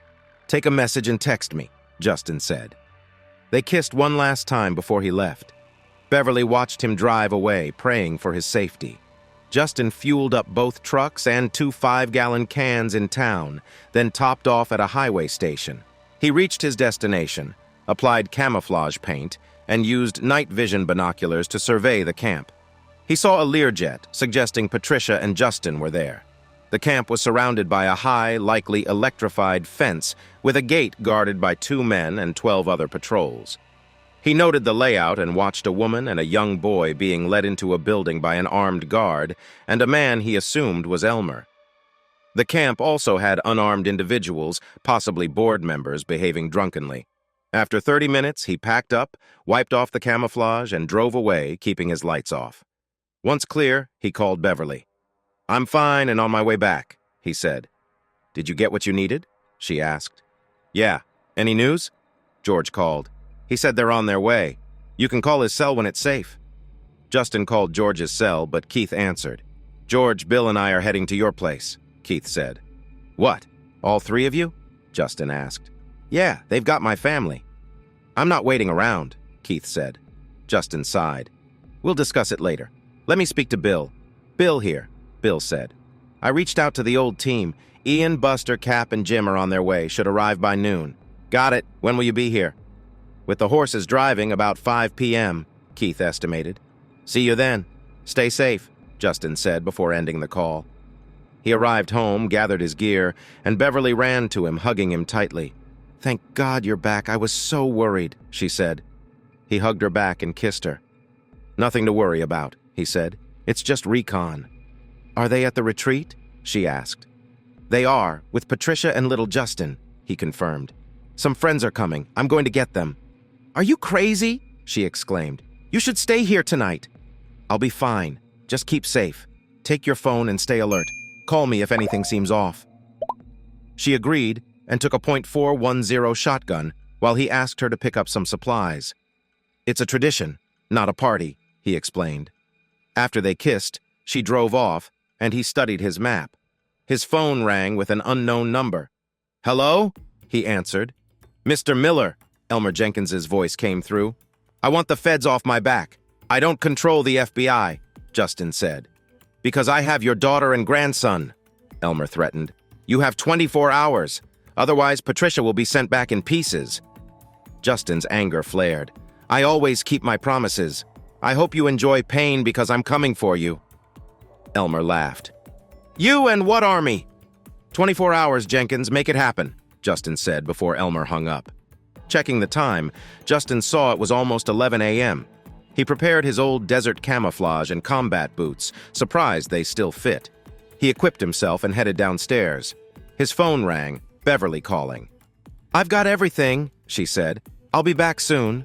Thanks, love. I'll see you then. When Beverly arrived, she was surprised to see him in camouflage. Are you going to war? She asked. I made Elmer a promise, he said. I'm going to deliver. What if you get hurt? Then I get hurt. My team is on the way. As they spoke, a vintage Huey helicopter landed nearby. Justin laughed. That's the cavalry. What's that noise? Beverly asked. It's my backup. Could you make some lunch? The team will be hungry.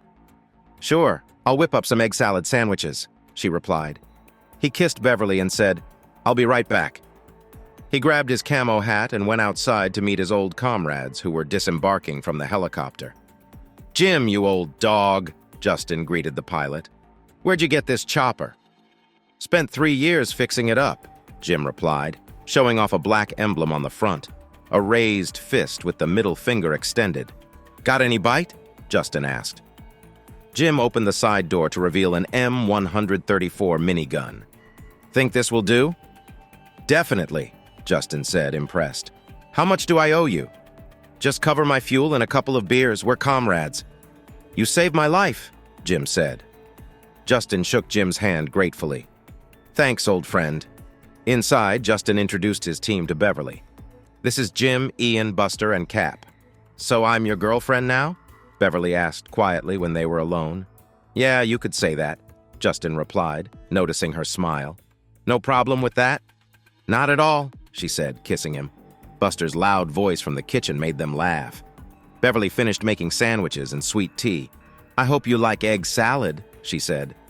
Love it, Cap said, taking a bite. You've got a keeper here, he added. They spent half an hour eating and catching up. When they finished, Justin briefed them on the situation. Bill won't be here for a while, so here's what's happened since Keith showed up. Bloody hell, Ian said after hearing the story. You screwed up letting Lucas live, Buster said. If you had, you'd be in jail now. Justin agreed. It wasn't easy, but I've managed. As they spoke, a dark SUV pulled up. Justin saw Agent Smith get out. Hide the weapons, he told his team. I'll handle this. Justin met Smith on the porch. So you heard about the situation? I did, Smith replied. I figured you'd be planning something. And you wanted to stop me? Justin asked. I did things your way, and look where it got us. Roger Gillespie, who was protecting your daughter, was a close friend. The Bureau's just playing politics. They might even issue a pardon if anyone's convicted. So what do you want? Justin asked. I want to join you. I'm not here to arrest anyone. I don't believe in taking prisoners. Can you live with that? Justin asked, assessing Smith. I've been in the SEALs before joining the Bureau. I can handle it. Okay, welcome to the team, Justin said, shaking Smith's hand. Just then, a dark panel van arrived at the house. Justin glanced at his watch. It was exactly 5 p.m. Keith had arrived. George and Bill climbed out and joined Justin on the porch. Justin introduced them and then turned to Keith. I want to come with you, Keith said. Justin asked, Any military experience? I was in the Army Reserves for 4 years and worked as a door gunner in Iraq, Keith replied. You ever use an M134 minigun? Justin asked. Yeah, I have, Keith said, surprised. Well, today's your lucky day. We have an M134 and a Huey to carry it, Justin said, grinning. No kidding? Keith responded. Absolutely. Come inside, we have some planning to do, Justin said, leading them in. Once inside, Justin asked Beverly to serve drinks. Ian stood up, raising his beer. Here's to Dawson and all who didn't make it back, he toasted. Everyone raised their glasses. Smith then toasted his friend Roger Gillespie, who had died protecting Patricia and her son. We usually break bottles on the ground, but not today, Ian joked, making everyone laugh. Justin introduced Keith as the new door gunner to Jim. You've fired a minigun? Jim asked. Keith confirmed. Great, we'll mount it after we finish here. Beverly stepped forward. I want to come too. Justin looked surprised. It's dangerous, Beverly. I'm your partner. Where you go, I go, she insisted. I could use her help with the monitors, Bill said. I'll train her and keep her safe. Okay, Justin agreed. Promise you'll be careful? I will, Beverly said, smiling. Thanks for letting me help. Proud of you, Justin said. Let's plan this out. They spent the next 2 hours mapping the operation. Bill handed out GoPro cameras and communication units. Call sign is Whiskey Delta. Justin is Whiskey Delta 1, he explained. What does Whiskey Delta mean? Beverly asked. It's from Shakespeare. Cry havoc and let slip the dogs of war. So you're the top war dog, Buster joked. Got it, Beverly said, though still puzzled. They prepared to leave at 11 p.m. for a 1:30 a.m. target. Bill and George handed out night vision goggles. Keith went with Jim to set up the minigun, and Beverly started her training. Suddenly, a sheriff's patrol car arrived. Crap, Justin muttered. He turned to Smith. I need your help. Smith greeted Sheriff Coltrane. Mr. Miller is assisting with a special operation. Can you clear the road for us? Sure, Coltrane replied. What time? We'll leave around 11, Smith said. Sheriff, can you clear the road to the state line? Justin asked. Of course. Is this one of those black operations? Coltrane inquired. Something like that. Lives are at stake, so I need you to keep this completely confidential. Forget we were even here, Smith added. Coltrane hesitated. You realize that's treason if it leaks? You have my word, Agent Smith. No one will hear about this from me, Coltrane promised. Thanks, Sheriff. We'll let you know when we're ready to leave, Justin said. Back in the office, Justin chuckled. I'm probably going to hell for this. I doubt it, Smith replied.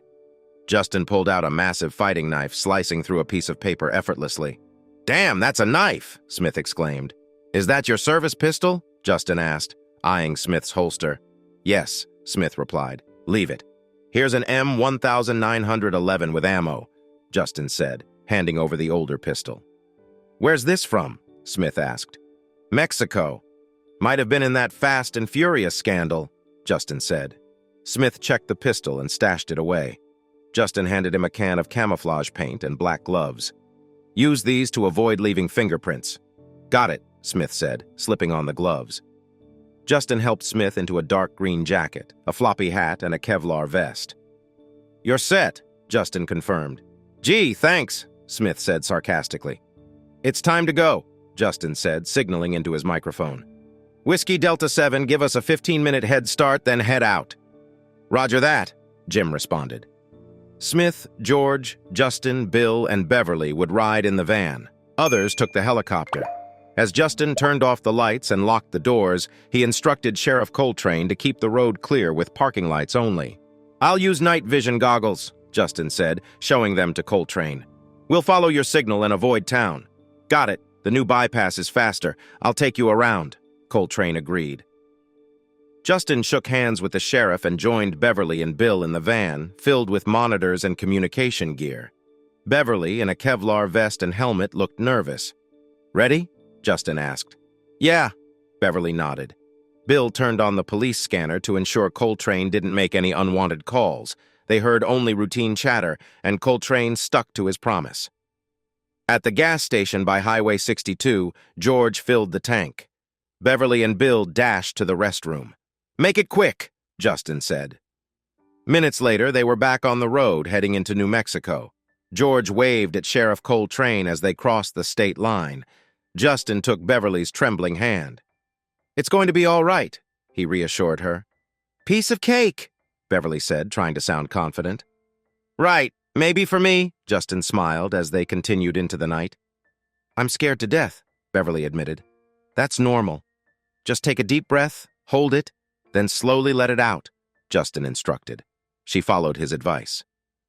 Did you really do this for a living? She asked. Yeah, and so did Bill. We took it one day at a time, Justin said. Bill nodded in agreement. Didn't you ever get scared? Beverly asked. Constantly, Justin replied. But that fear kept us alert. It was our job. They reached the road overlooking the camp. Stop here, Justin directed. George parked the van where the brush concealed them. Justin handed Smith a crossbow. Are you good with this? Smith nodded. Justin then grabbed 2 remote charges and with Smith and George quietly approached the gate. 2 guards slept in their chairs. Justin signaled Smith to take out the right guard. They fired their bolts, and the guards fell without a sound. Get these back to the van, Justin whispered to George. Then come back quickly. George left with the crossbows. Justin and Smith moved to the gate. Inside the guard shack, Justin saw sensors and cables. He cut them and placed charges at the base of the dogwood trees.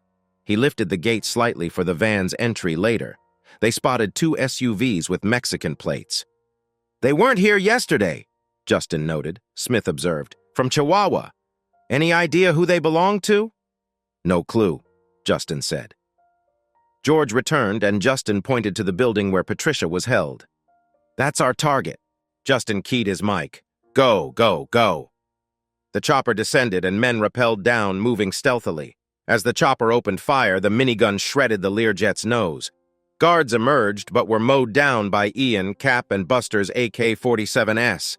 The chopper focused on the SUVs, damaging their engines. Justin, George, and Smith sprinted to the building, shooting guards.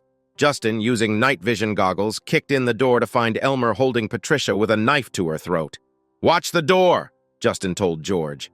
Elmer threatened. Come any closer and I'll kill her. Justin replied, never bring a knife to a gunfight. He aimed low and fired, hitting Elmer's leg. Elmer dropped the knife and Patricia ran to Justin. Where's little Justin? Justin asked. Drugged in the next room, Smith said. Get him and get them out of here, Justin ordered. Smith ran to retrieve the unconscious boy while Justin stayed with Patricia. Smith carried the unconscious boy into the main room. Patricia, let's go. Smith's dead. Get them out of here, Justin urged. I'll catch up. Smith, nodding at Elmer, spoke into his mic. Whiskey Delta CP. Objective secured. Get in here now. Roger that, Bill responded. Smith took Patricia and left. Go, George, cover them. I'll be right behind, Justin instructed. George and Smith departed. Justin approached Elmer, kicking the knife away. "Please, Justin, don't kill me. I have money, lots of it. It's yours," Elmer pleaded, fear evident. Justin replied, "I don't want your money." He kicked Elmer in the groin. "That's for ruining my marriage," he said, kicking him again. "And that's for kidnapping my family. The rest is just because I hate you." Elmer groaned. "Please stop." "Grow up," Justin snarled. "You brought this on yourself." Seeing the St. Christopher's medal around Elmer's neck, Justin asked, "Do you believe in God?" Elmer nodded. "Good, because you're meeting him soon." Elmer wet himself in fear. Justin chuckled, then, grabbing Elmer's head, he brought the knife to his throat. Minutes later, Justin cleaned his knife on Elmer's trousers and joined the others at the van. Smith motioned him to hurry. Justin glanced around, ensuring everyone was secure, then got in as the van passed the gate. He pressed a button on a remote, causing 2 muffled explosions and falling trees that blocked the gate. "Whiskey Delta 7, sitrep," Justin asked. "Everyone's accounted for. All buildings secured." "One casualty," Jim reported. "Who?" Justin asked urgently. "Gunner," Jim replied, referring to Keith. "Cap says it's just a minor wound. He's okay." Justin felt a pang of relief, but was still troubled by his son-in-law's injury. "He did good, boss," Jim added, easing Justin's worry. "Roger that. Whiskey Delta 7, return to base and maintain radio silence," Justin commanded, then turned off his comm unit.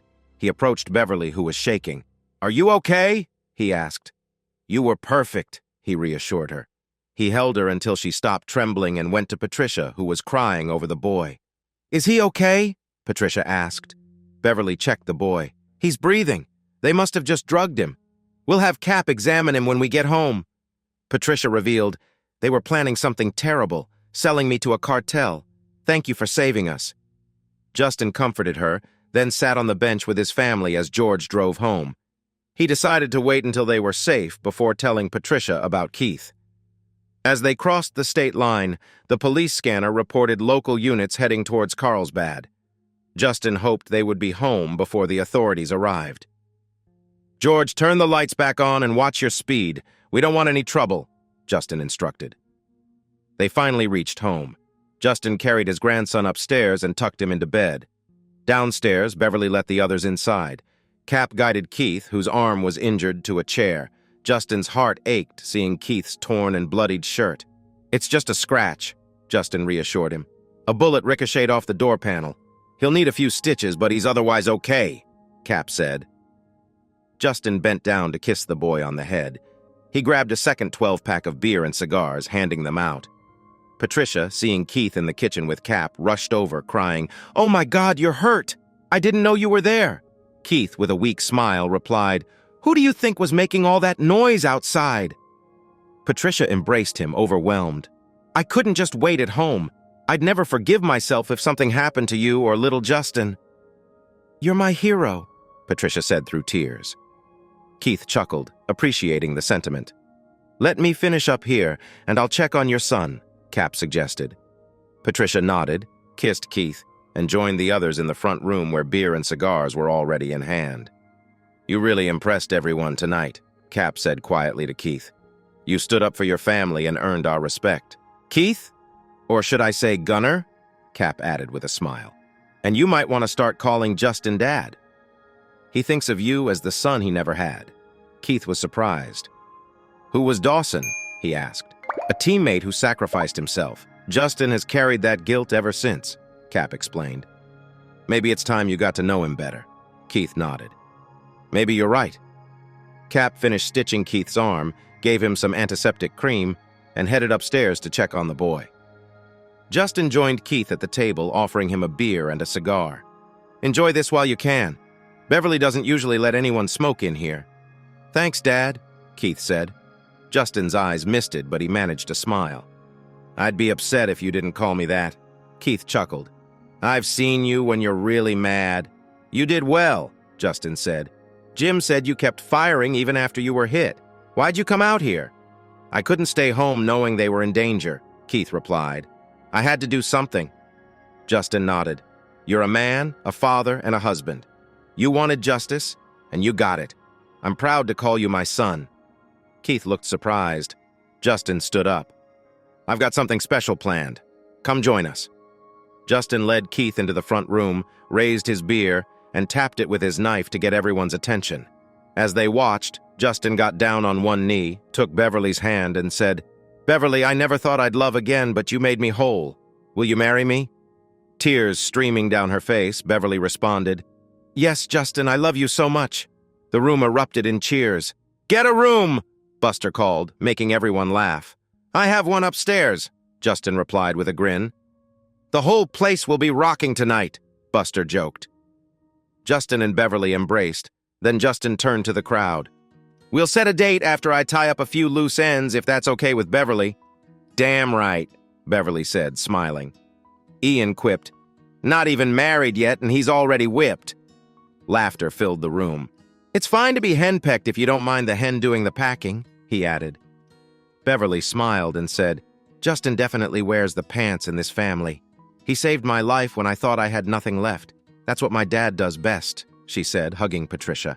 Patricia, in turn, said, "I'd like to start calling you Mom, if that's all right. You risked your life for us." Beverly hugged Patricia, both shedding a few tears.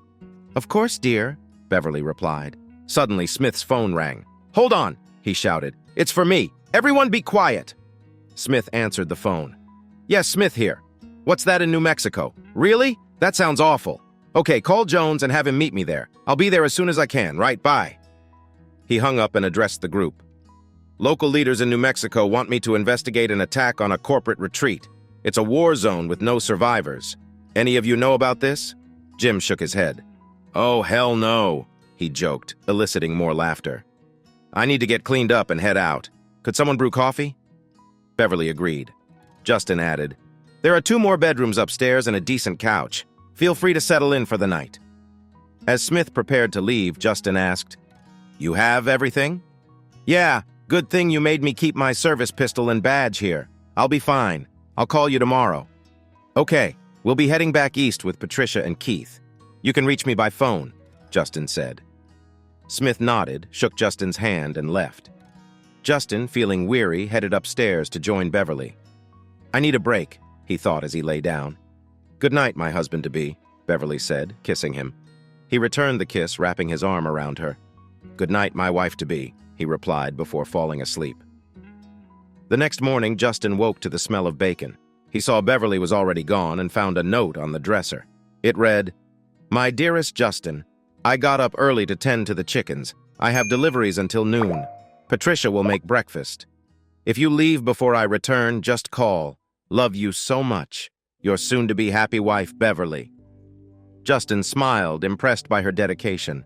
He made his way downstairs and joined Buster, who motioned him to the front room. Little Justin was on the couch, so Justin picked him up and sat down. Buster turned up the TV. "Check this out," he said. The news reported a hit on Wilson Petroleum shares due to an attack on their New Mexico retreat. State and FBI officials are investigating. Agent Smith is on site. No survivors or witnesses have been found, and all scenarios, including terrorism, are being explored. Smith appeared on screen, responding to reporters' questions about the attack and its possible links to ongoing investigations. "I'm here to investigate, not to speculate on ongoing litigation," Smith said coolly. Buster remarked, "That Smith guy is really unflappable." Everyone agreed. A reporter asked, "How was this reported?" The local deputy sheriff explained, "The nearest neighbor is about 12 miles away. He heard gunfire, called 911, and it took officers up to an hour and a half to locate the scene. There are few roads and people here." Another reporter asked, "Have you contacted Wilson Petroleum executives?" Smith replied, "We tried, but they weren't available." When asked if that was odd, Smith said, "We find many things odd. We'll update when we have new information." The scene shifted to a reporter saying, FBI Special Agent John Smith indicated they are exploring multiple scenarios.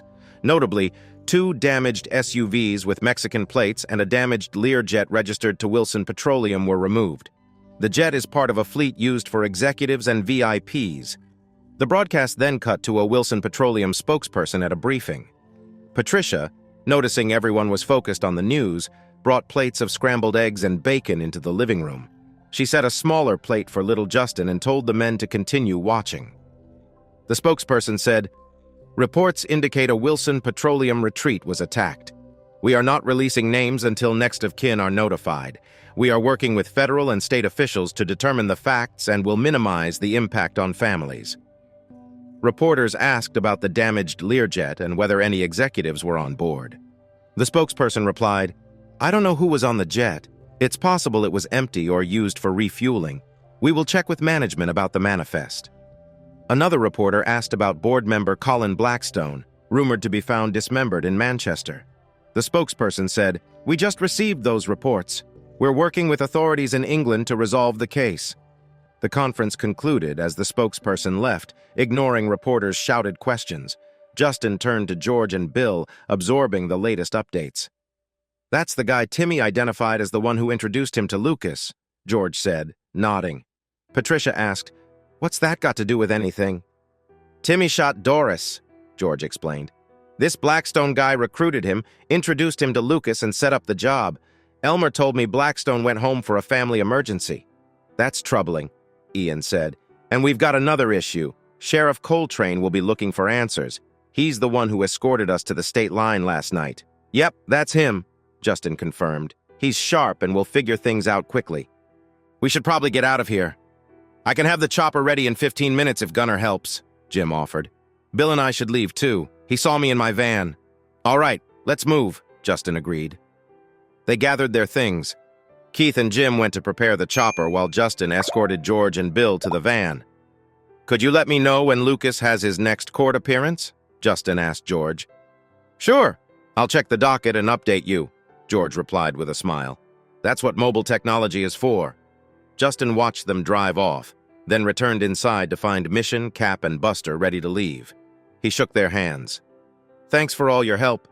"No worries, mate. Just invite us to the wedding," Buster said. Justin watched as the chopper lifted off. After the dust settled, Patricia asked, "Do you think Elmer had Blackstone killed?" "Probably," Justin said. "He was a loose end," Patricia sighed. "What a mess. And Doris, what a waste." Justin noticed Patricia using her mother's name for the first time. He looked at little Justin watching TV and thought, "I'm glad he's okay. I want to get even for what happened to him." He hugged Patricia and said, "I need to make some calls. I'll be out front." Meanwhile, FBI Special Agent John Smith surveyed the camp's wreckage. The scene was hauntingly different in daylight. He was glad Justin had insisted they leave before seeing the worst of it. Smith observed the crime scene investigators collecting evidence, including thousands of spent shells from Keith's minigun. He saw 2 crossbow bolts among the evidence and inquired about them. "Any fingerprints?" Smith asked Jones. "No, whoever used them was meticulous," Jones replied. "What about surveillance footage?" "The security shack's cables were cut, so no footage," Jones said. "What about tire and shoe tracks?" "There were too many vehicles and agents. Any tracks are long gone," Jones explained. Smith reviewed the evidence. Bodies in various states of undress, evidence of illicit drugs and weapons. The camp contained DVDs and documents for further analysis. Computers were also taken for examination. Agent Jones handed Smith a document. Smith reviewed the list of casualties: the Wilson Petroleum Board, the CFO, 4 Mexican nationals, 2 known cartel members, and 8 unidentified women. He wondered about their presence and speculated they might have been brought in from across the border.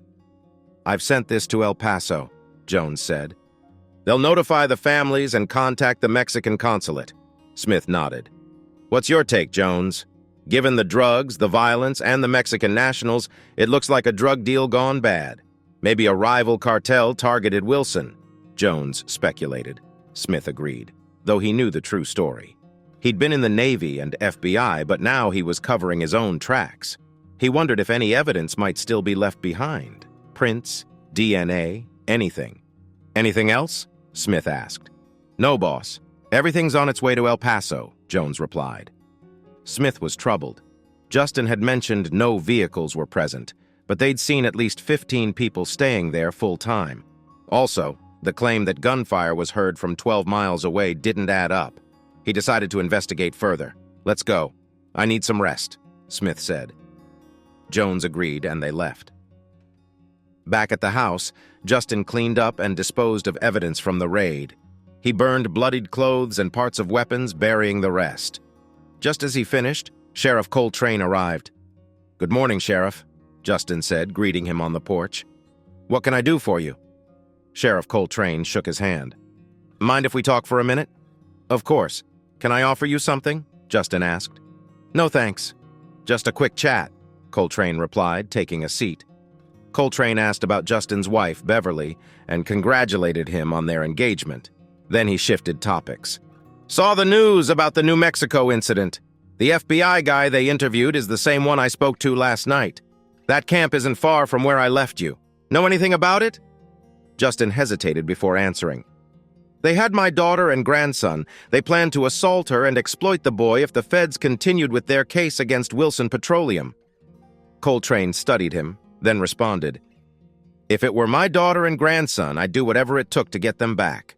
Smith looked at him, trying to gauge his reaction. "You're not just a country sheriff," he said. "You're sharp." "I might be from the country, but I'm not stupid," Coltrane replied, his gaze steady. Sheriff Coltrane's West Texas accent had faded as he spoke. Justin was puzzled. "I get the secrecy, but you could have told me earlier," he said. Coltrane shrugged. "There's nothing I can say or do. The FBI's keeping quiet about it, and riding in a van at night isn't illegal here. If you took out that bunch, you did us a favor." Justin chuckled, noticing the accent was back. "Who are you, really?" He wondered. Coltrane asked, "Ever thought about law enforcement?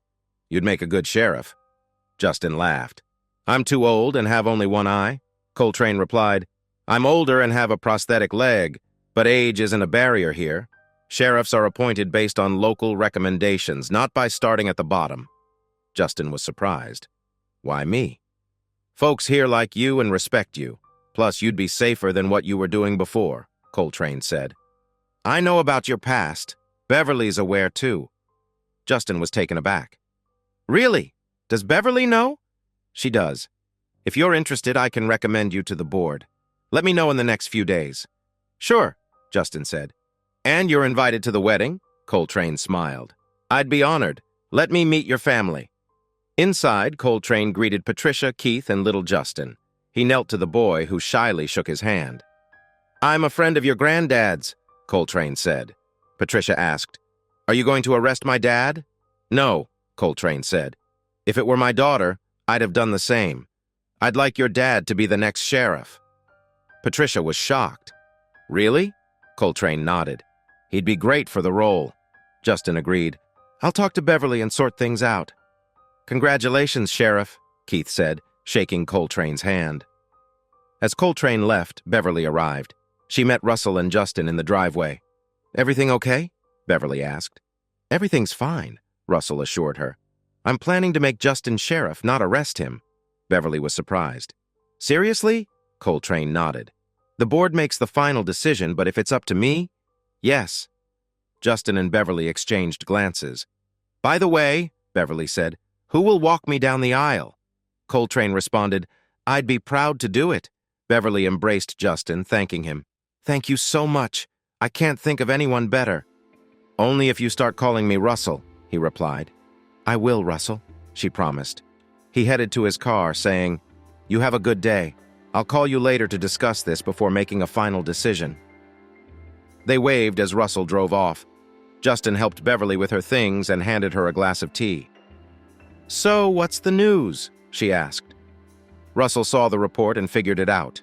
He came to see me. Instead of arresting me, he wants me to take over his job when he retires.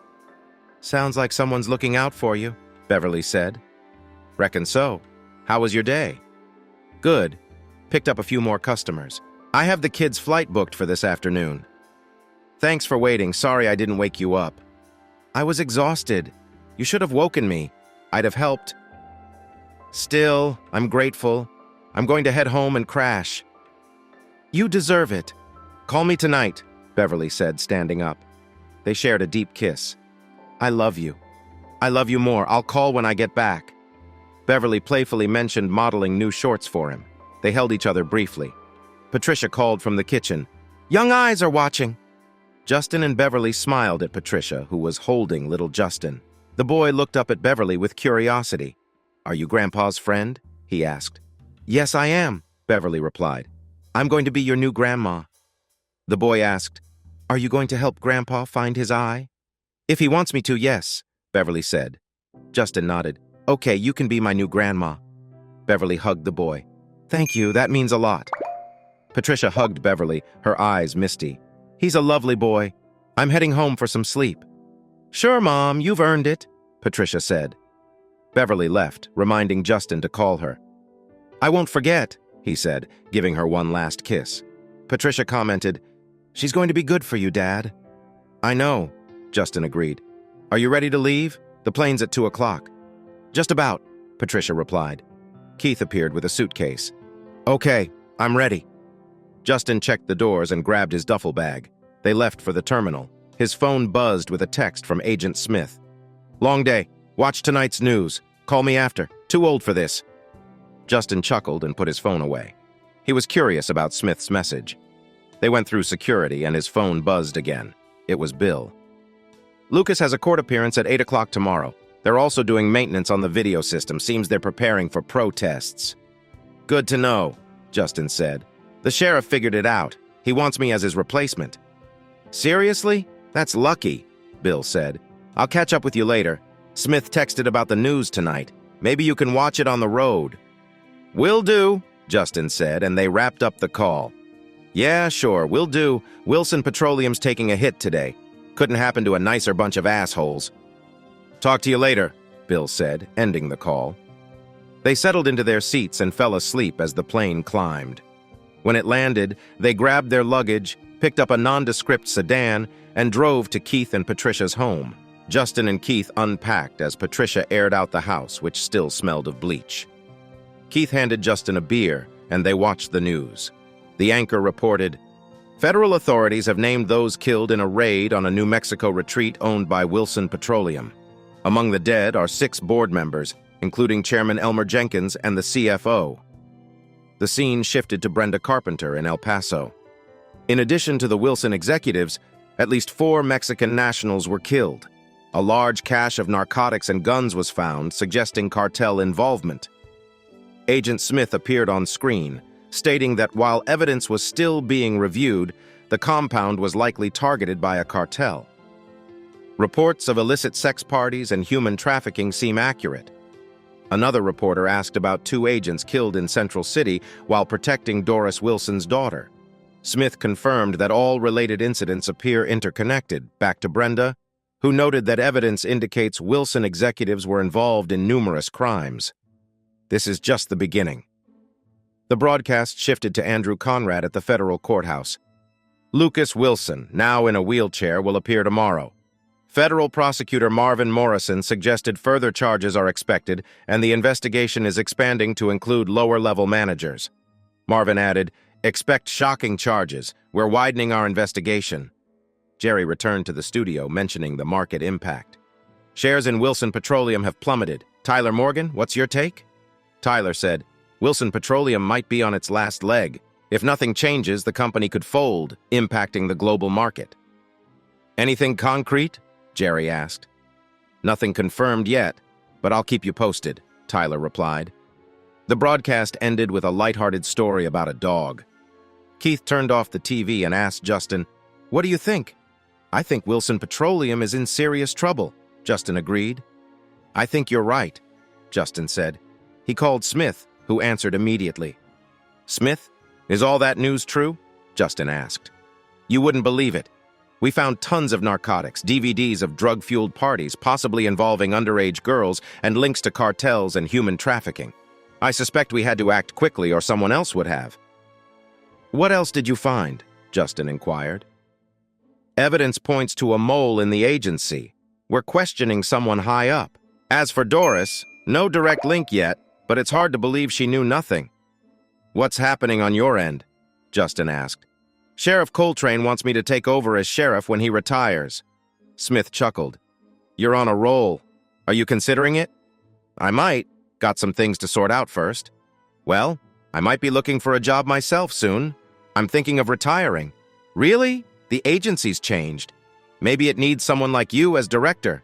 Could be. Everything's so political now. How's Beverly and the kids? Smith asked. They're good. Are you coming to the wedding? Wouldn't miss it. I'll stay in touch. Watch your back. Will do. Bye. Justin ended the call and smiled as he rejoined Patricia and little Justin. Patricia noticed his grin. "Talked to Mom?" she asked.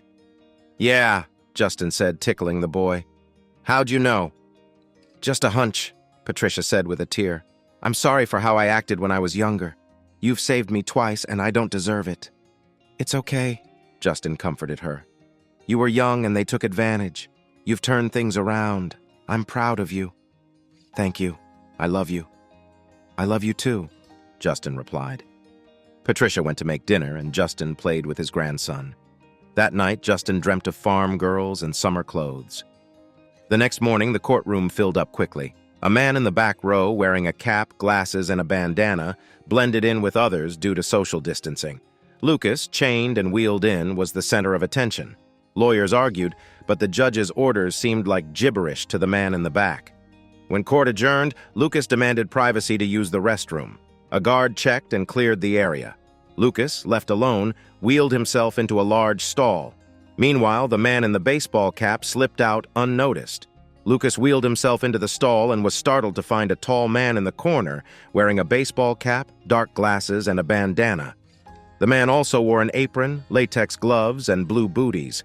Lucas's blood ran cold as he recalled the man's threatening words.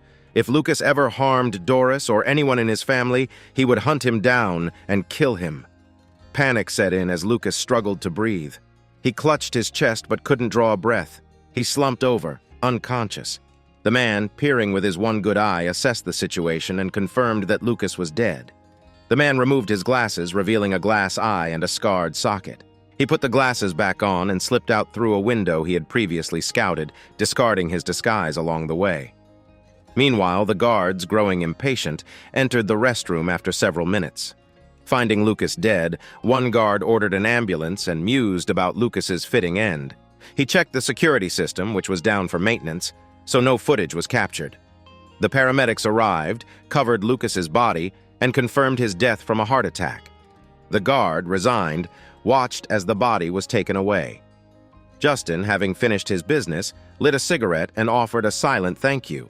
He then drove to the rehab facility where Doris was staying, knowing she would be unable to speak but would understand his presence. He brought a DVD and, entering her room, gestured for her to listen rather than speak. Doris, once vibrant but now frail, looked at him with surprise. "You almost fooled me," Justin said. "But almost only counts in certain games. Your deceit was well crafted, but I see through it now. The cloned phone, the fake remorse, it was all too convenient. I discovered that your board, including Lucas, conspired to have you killed. They also threatened Patricia, Keith, and little Justin." He dropped the DVD on her bed. "That's for when you're bored," he added, his voice tinged with finality. "Elmer's DVD, detailing your role as a company hooker for Wilson Petroleum, has been seen by me, Keith, and Patricia." Justin observed the tears streaming down Doris's face and continued, "Keith and Patricia are upset, especially since you tried to involve her in your corrupt world." Doris's tears intensified. Justin added, "Elmer had Patricia and little Justin kidnapped. Did you know about that?" Doris shook her head in surprise. "They're safe now, but the FBI has uncovered massive criminal activity linked to your company, everything from trafficking to narcotics." Justin continued, "No direct evidence links you yet, but you might still be charged as an accomplice. You should get a lawyer and consider turning state's evidence for immunity.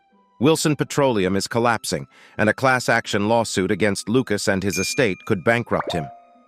Doris, sobbing, apologized, but Justin dismissed her apology. "Apologies now are worthless. I've moved on.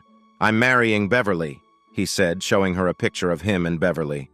"She's made me happier than I've been in years and helped rescue Patricia and Justin. She's becoming part of our family." Justin stood, preparing to leave. "Chances are Patricia and Keith will cut you out of their lives, too. Karma has a way of catching up. Enjoy what's left of your miserable life. Goodbye."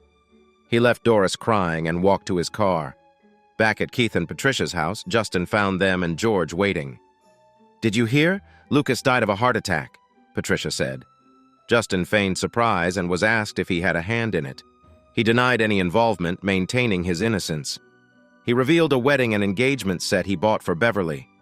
"I visited Doris, confronted her, and told her about everything, including Beverly. I don't think she took it well," he said. "That's too bad," Patricia replied. Justin agreed and enjoyed a quiet dinner with his family. They later watched a special on Lucas's life and career.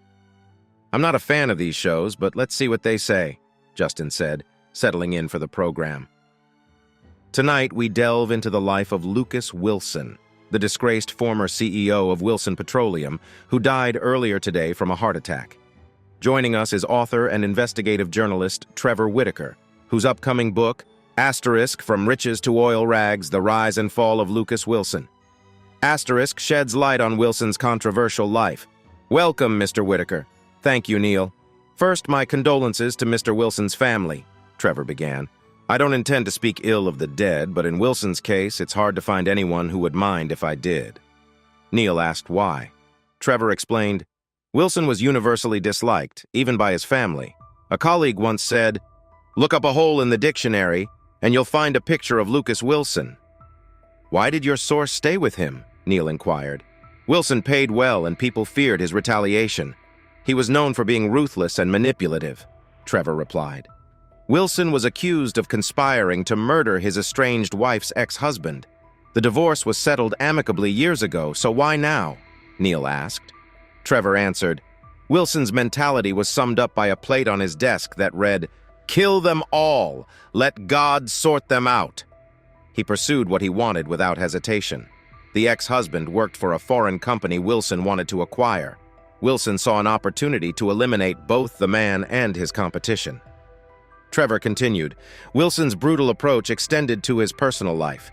He pursued women aggressively, destroying many lives in the process. The former husband was targeted because he was an obstacle to Wilson's business ambitions. So, Wilson acted out of sheer desire? Neil asked. Exactly. His actions were driven by what he wanted, not necessity, Trevor confirmed. What happens next? Neil inquired. Despite the deaths of Wilson and his executives, the case isn't closed. The man who shot Doris Wilson is cooperating with authorities but could still face prison. The feds are investigating Wilson's operations, and Doris may be indicted as an accomplice.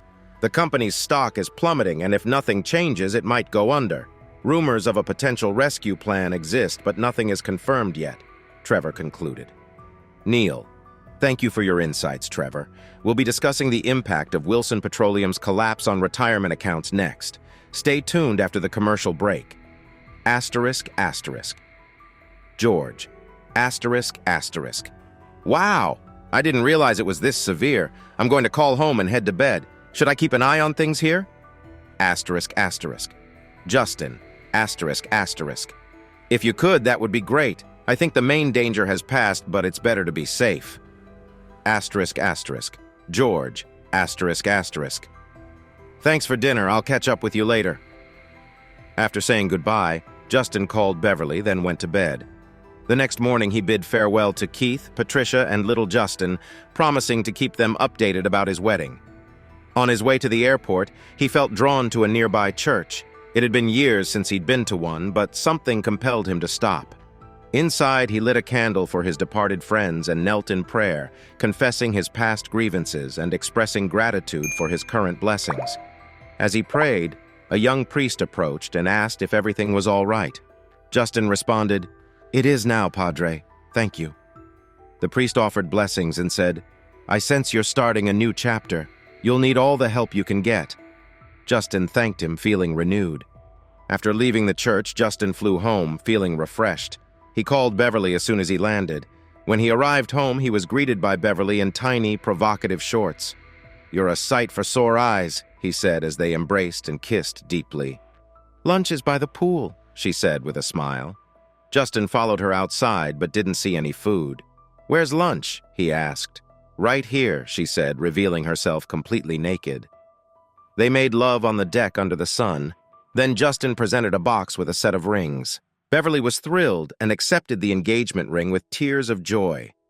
"I feel like a new man," Justin said. Beverly agreed. "We've had enough sadness. I think it's time for a fresh start." Justin also gave her a wrought iron chicken for their home. "I thought it would be nice to start decorating," he said. Beverly loved it and knew just where to place it. After they settled in, Justin called Russell. "Hey, Justin, did you get everything sorted?" Justin, "I've got the job offer to discuss." Asterisk, asterisk, Russell. Asterisk, asterisk. Great, come on down. See you soon.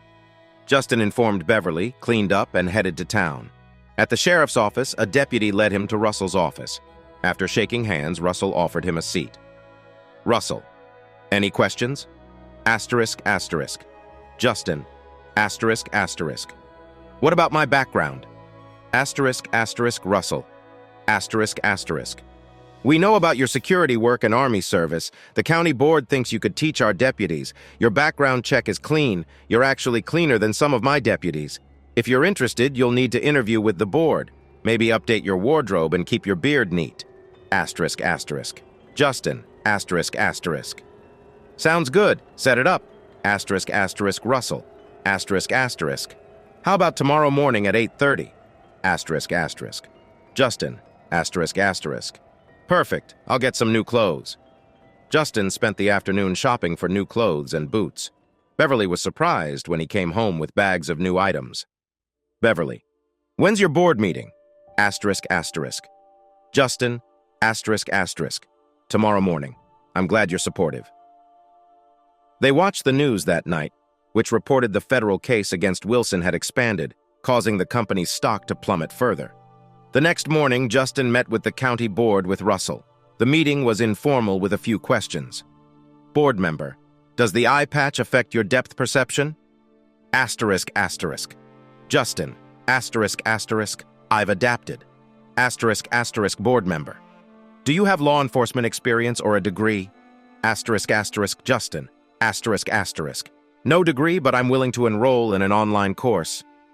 Asterisk, asterisk, board member. What about salary? Asterisk, asterisk, Justin. Asterisk, asterisk. I don't need the money. Perhaps it could be donated to local charities. The board members agreed to this suggestion and voted unanimously to appoint Justin. Asterisk, asterisk, board member. Welcome aboard, Mr. Miller. Russell will get you fitted for a uniform. Back at the sheriff's office, Russell showed Justin the uniforms. Justin tried them on and everything fit perfectly. Russell handed him a gray Stetson. Russell. Looks like a good fit. Asterisk, asterisk. Justin. Asterisk, asterisk. Thanks. I'm ready to get started. Justin tried on the new uniform and was pleased with how well it fit. Russell nodded in approval and added a black name tag to his shirt. Asterisk, asterisk, Russell. Asterisk, asterisk. Time for your swearing in. Let me make a quick call. Russell dialed Beverly's number and put the call on speaker. Russell. Beverly, I need you here right away. It's serious. Asterisk, asterisk. Beverly, asterisk, asterisk. Is everything okay? Asterisk, asterisk. Russell, asterisk, asterisk. Just get here as soon as you can. Asterisk, asterisk, Beverly, asterisk, asterisk. I'll be there soon. Russell hung up and smiled at Justin. Justin. That was mean. Asterisk, asterisk. Russell, asterisk, asterisk. I needed to make sure she'd come. It wouldn't be right without her. A few minutes later, Beverly arrived, visibly anxious. Beverly. What's going on? Asterisk, asterisk. Russell, asterisk, asterisk. Everything's fine. I wanted you here for Justin's swearing in. Beverly was pleasantly surprised to see Justin in uniform. Beverly. Wow, I've always liked a man in uniform. When's the ceremony? Asterisk, asterisk, Russell. Asterisk, asterisk. Any time now. Soon, a group of well-dressed visitors arrived, and Russell directed them to the main conference room. The room was set up with a cake and an ice chest. Russell. Ready for this? Asterisk, asterisk. Justin. Asterisk, asterisk. As ready as I'll ever be. They entered the room where deputies and board members awaited. The ceremony was brief. The senior county board commissioner administered the oath, and Russell pinned Justin's badge on him. Beverly pinned the rank insignia on Justin's collar. Commissioner. Congratulations, Sheriff. May God have mercy on your soul. Everyone laughed, and Russell announced. Russell. Sheriff Miller will serve the cake. Sorry, no beer. We're still on duty. Justin served cake to Beverly, the deputies, and the commissioners. He suggested saving some for the patrol officers, which Russell agreed to. The desk sergeant put the leftover cake in the refrigerator. Justin mingled with the deputies, who seemed welcoming and accepting. Beverly approached him, admiring his uniform. Beverly. You look fantastic. I'm so proud of you. Asterisk, asterisk. Justin. Asterisk, asterisk. Thanks, sweetheart. Beverly left to tend to chores, and Justin asked Russell what came next. Russell, we'll get you equipped. Follow me. They went to the armory, where Justin received a belt and a Smith & Wesson M and P9 MMM pistol. Russell also handed him a small box with a bar featuring U.S. Army vet. Asterisk, asterisk, Justin, asterisk, asterisk, what's this? Asterisk, asterisk, Russell, asterisk, asterisk. A token of appreciation for your service. All the vets get one. Asterisk, asterisk, Justin, asterisk, asterisk, thanks. Asterisk, asterisk, Russell, asterisk, asterisk. Tomorrow morning, 8 a.m., we start your orientation. Justin gathered his civilian clothes, ready for the next day. Justin waved goodbye to the deputies and headed home, where he shared a kiss with Beverly before heading upstairs. He looked at himself in the mirror, thinking, "There's a new sheriff in town, asterisk." He smiled, imagining himself saying, "Asterisk, do you feel lucky, punk?" They enjoyed a quiet dinner and intimate evening. Beverly snuggled up to him. "Beverly, I'm glad I could be part of the ceremony." Asterisk, asterisk. Justin, asterisk, asterisk. "Me too. Promise you'll be careful?" Asterisk, asterisk, Beverly, asterisk, asterisk. "I will. Just be safe." Over the next 2 weeks, Russell gave Justin intensive training. Justin absorbed everything from briefings to combat shooting and defensive driving. Russell was impressed by Justin's skills. "Russell, where'd you learn to drive like that?" Asterisk, asterisk, Justin, asterisk, asterisk. "You'd be surprised." Justin also enrolled in an online law enforcement program and spent his spare time studying. Russell introduced him around town, and despite initial shock at his eye patch and scar, the locals took to him. "Justin, you seem to know a lot about me. Care to explain?" Asterisk, asterisk. Russell, asterisk, asterisk. "Goldsmith asked me to look into you after that big deposit. I kept tabs with my FBI contacts. I figured either you were hiding from something or you were trouble. Turns out, you just wanted peace and quiet." Asterisk, asterisk, Justin, asterisk, asterisk. "That's right. The money came from my work and investments. I came here to escape. And the money I gave Beverly? No strings attached." Asterisk, asterisk, Russell, asterisk, asterisk. "I understand. I went through something similar myself." Justin spent time working with the deputies and going on patrols with Russell. One night, they spotted a rocking truck on a local lover's lane. Russell flashed the lights and Justin approached the truck. "Justin, driver's license and registration, please." The young man, shirtless and hastily dressed, and the girl, covered with a blanket, were shocked by Justin's appearance. "Justin, get dressed, and you, young lady, show me your ID." Justin verified their ages and returned their documents. "Justin, both of you, get your clothes sorted." The young man got out of the truck, hastily fastening his trousers and belt. Justin, noting his nervousness, asked, "You love this girl?" Young man, "Yes, sir." Justin, "Planning to marry her?" Young man, "Maybe." Justin, "So you're willing to risk her safety out here but not commit? Do your parents know?" Young man, "No, sir." Justin, "It's dangerous out here. Next time, take her to a motel or somewhere safe. Understand?" The young man nodded vigorously and quickly got back into the truck, relieved not to face jail time. Justin returned to the car where Russell grinned. Russell, "So you let them go?" Justin, "They weren't on drugs or alcohol, just kids. I told them to stay away from this road. I think they'll listen." Russell laughed and drove off. That night, Justin had a good story to share with Beverly. They were also planning their wedding, which would be held in his backyard. Beverly handled the arrangements, and Justin met with the pastor, who agreed to perform the ceremony after getting to know him. Justin kept up with the news, noting that Wilson Petroleum's issues had moved to the back burner. He stayed in touch with friends who were excited about his new role as sheriff. Asterisk, asterisk, Keith, asterisk, asterisk. "The guys will never believe this." One day, Agent Smith visited the office, complimenting Justin on his uniform. Agent Smith, "You've got a minute?" Justin, "Sure, we can talk here. Sheriff Coulter knows everything." Smith sat down and explained, "I'm puzzled by the situation in New Mexico. The evidence doesn't add up. There were more bodies than vehicles, and the 911 call had a vehicle noise in the background. I found a Wilson Petroleum vehicle in Albuquerque. Surveillance showed this man leaving it. Smith showed a photo, and Justin recognized him immediately. Justin. I know him. He's the one who fired the RPG at me. His name's James Weston, a former FBI agent now working for Wilson Petroleum. Agent Smith. We've issued an APB but haven't located him. He's probably avoiding us and might come after you. Justin. I'll warn my deputies. Smith handed over more photos of Weston. Justin and Russell discussed plans. Asterisk, asterisk, Russell. Asterisk, asterisk. You staying around a while? Asterisk, asterisk. Justin. Asterisk, asterisk. Maybe a day or two. Why not stay at my place? Beverly would love the company and there's plenty of food. Asterisk, asterisk, Russell. Asterisk, asterisk. Sounds good? I'll call her. I'll pick you up in the morning. The day ended with Smith following Justin to his house. Beverly greeted Justin with a kiss and welcomed Smith warmly. Beverly. Good to see you, Agent Smith. Hope you like meatloaf and green beans? Smith. Sounds great. After changing out of his uniform, Justin joined them for dinner. Asterisk, asterisk, Smith. Asterisk, asterisk. The uniform looks good on you. Impressive. Justin. Thanks. Still learning. Smith. In this business, you never stop. Justin. Any news on Wilson Petroleum? Smith. Not much. It's mostly with lawyers now. DEA's looking into the narcotics. Doris's lawyers are working with prosecutors, but it's unlikely she'll be prosecuted given her condition. Justin. What about the agents in New Mexico? Smith.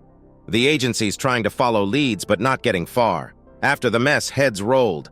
I checked the camp thoroughly. No direct evidence was left. It looked like a cartel hit. Justin. I have some experience with that. Smith. You can't keep operating like that with a badge. I hope it's not necessary. Justin. I hope so too.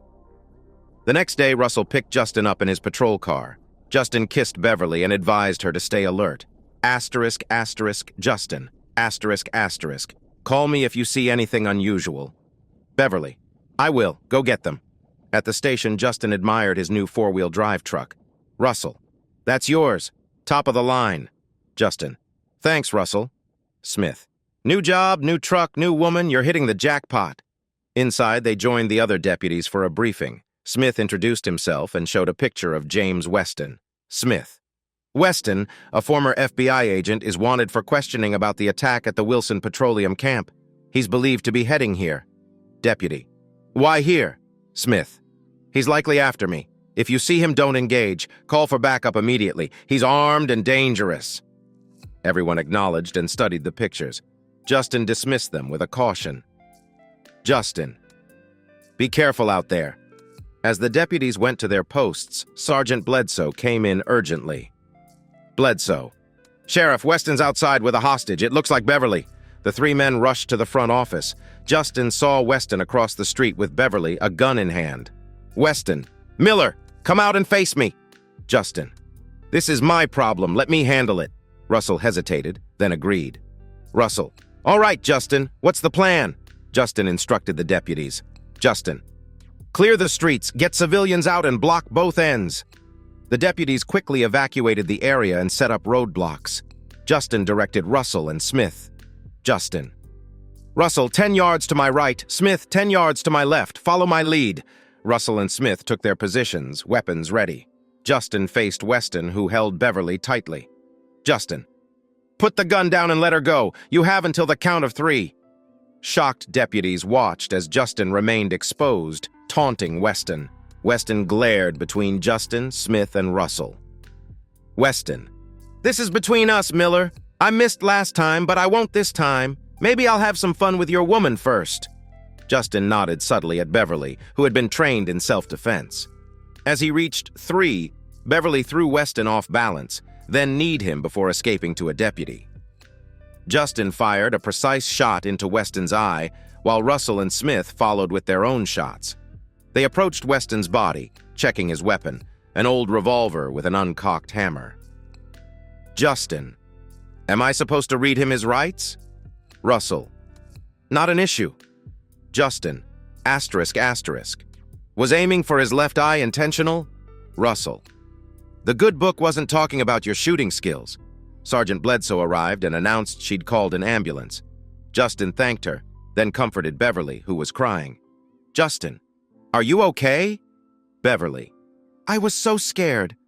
Justin, you did well. We're partners. Go with Sergeant Bledsoe for your statement. As Beverly was taken across the street, Justin addressed Smith. Justin, you said he was former FBI? Smith, yeah, he must have lost his edge. The ambulance arrived and paramedics confirmed Weston was deceased. They loaded him into the vehicle. Smith, you'll handle cleanup and paperwork. There'll be an inquiry. Justin, figured as much. Russell, everyone in town will feel safer. They'll think twice before messing with the sheriff. Back in the office, Justin made calls while Sergeant Bledsoe took Beverly's statement. Afterward, Bledsoe offered to take Beverly to her car. Bledsoe, Sheriff, I'll take Beverly to her car now. She was delivering eggs when Weston grabbed her. Justin, are you okay? Beverly, I am now. Justin, be careful. Call me if you need help. Beverly, I'll be fine. Justin hugged her before she left, then turned back to the office, ready for the next steps. Justin watched as Sergeant Bledsoe escorted Beverly out. Justin. That wraps it up for now. I'll head back unless you need anything else. I hope to see you at the wedding. Smith, wild horses couldn't keep me away. After shaking hands with Russell, Smith left. Russell turned to Justin. Russell, getting the bad guy is just half the job. Come on, we've got paperwork. Correction, you have paperwork. Resigned, Justin joined Russell in the office. He comforted Beverly, feeling her trembling body against his. Beverly. Hold me, please. Justin. You're safe now. We've dealt with that threat, but if Weston had been fully prepared, things could have been worse. 2 weeks later, Justin worked at his desk, catching up on reports and an online course. Russell was out for the day. A knock at the door revealed Sergeant Bledsoe. Bledsoe, there's a Texas Ranger here to see you. Justin, send him in. The Ranger, tall with a rugged appearance and wearing a Stetson and spurs, entered. He introduced himself as Justice. Justice, the inquiry's complete. They ruled in your favor. Justin, good to hear. What's with the name? Justice, it's my job to know these things. I heard you were aiming for his left eye. Is that because of your own eye? Justin, maybe.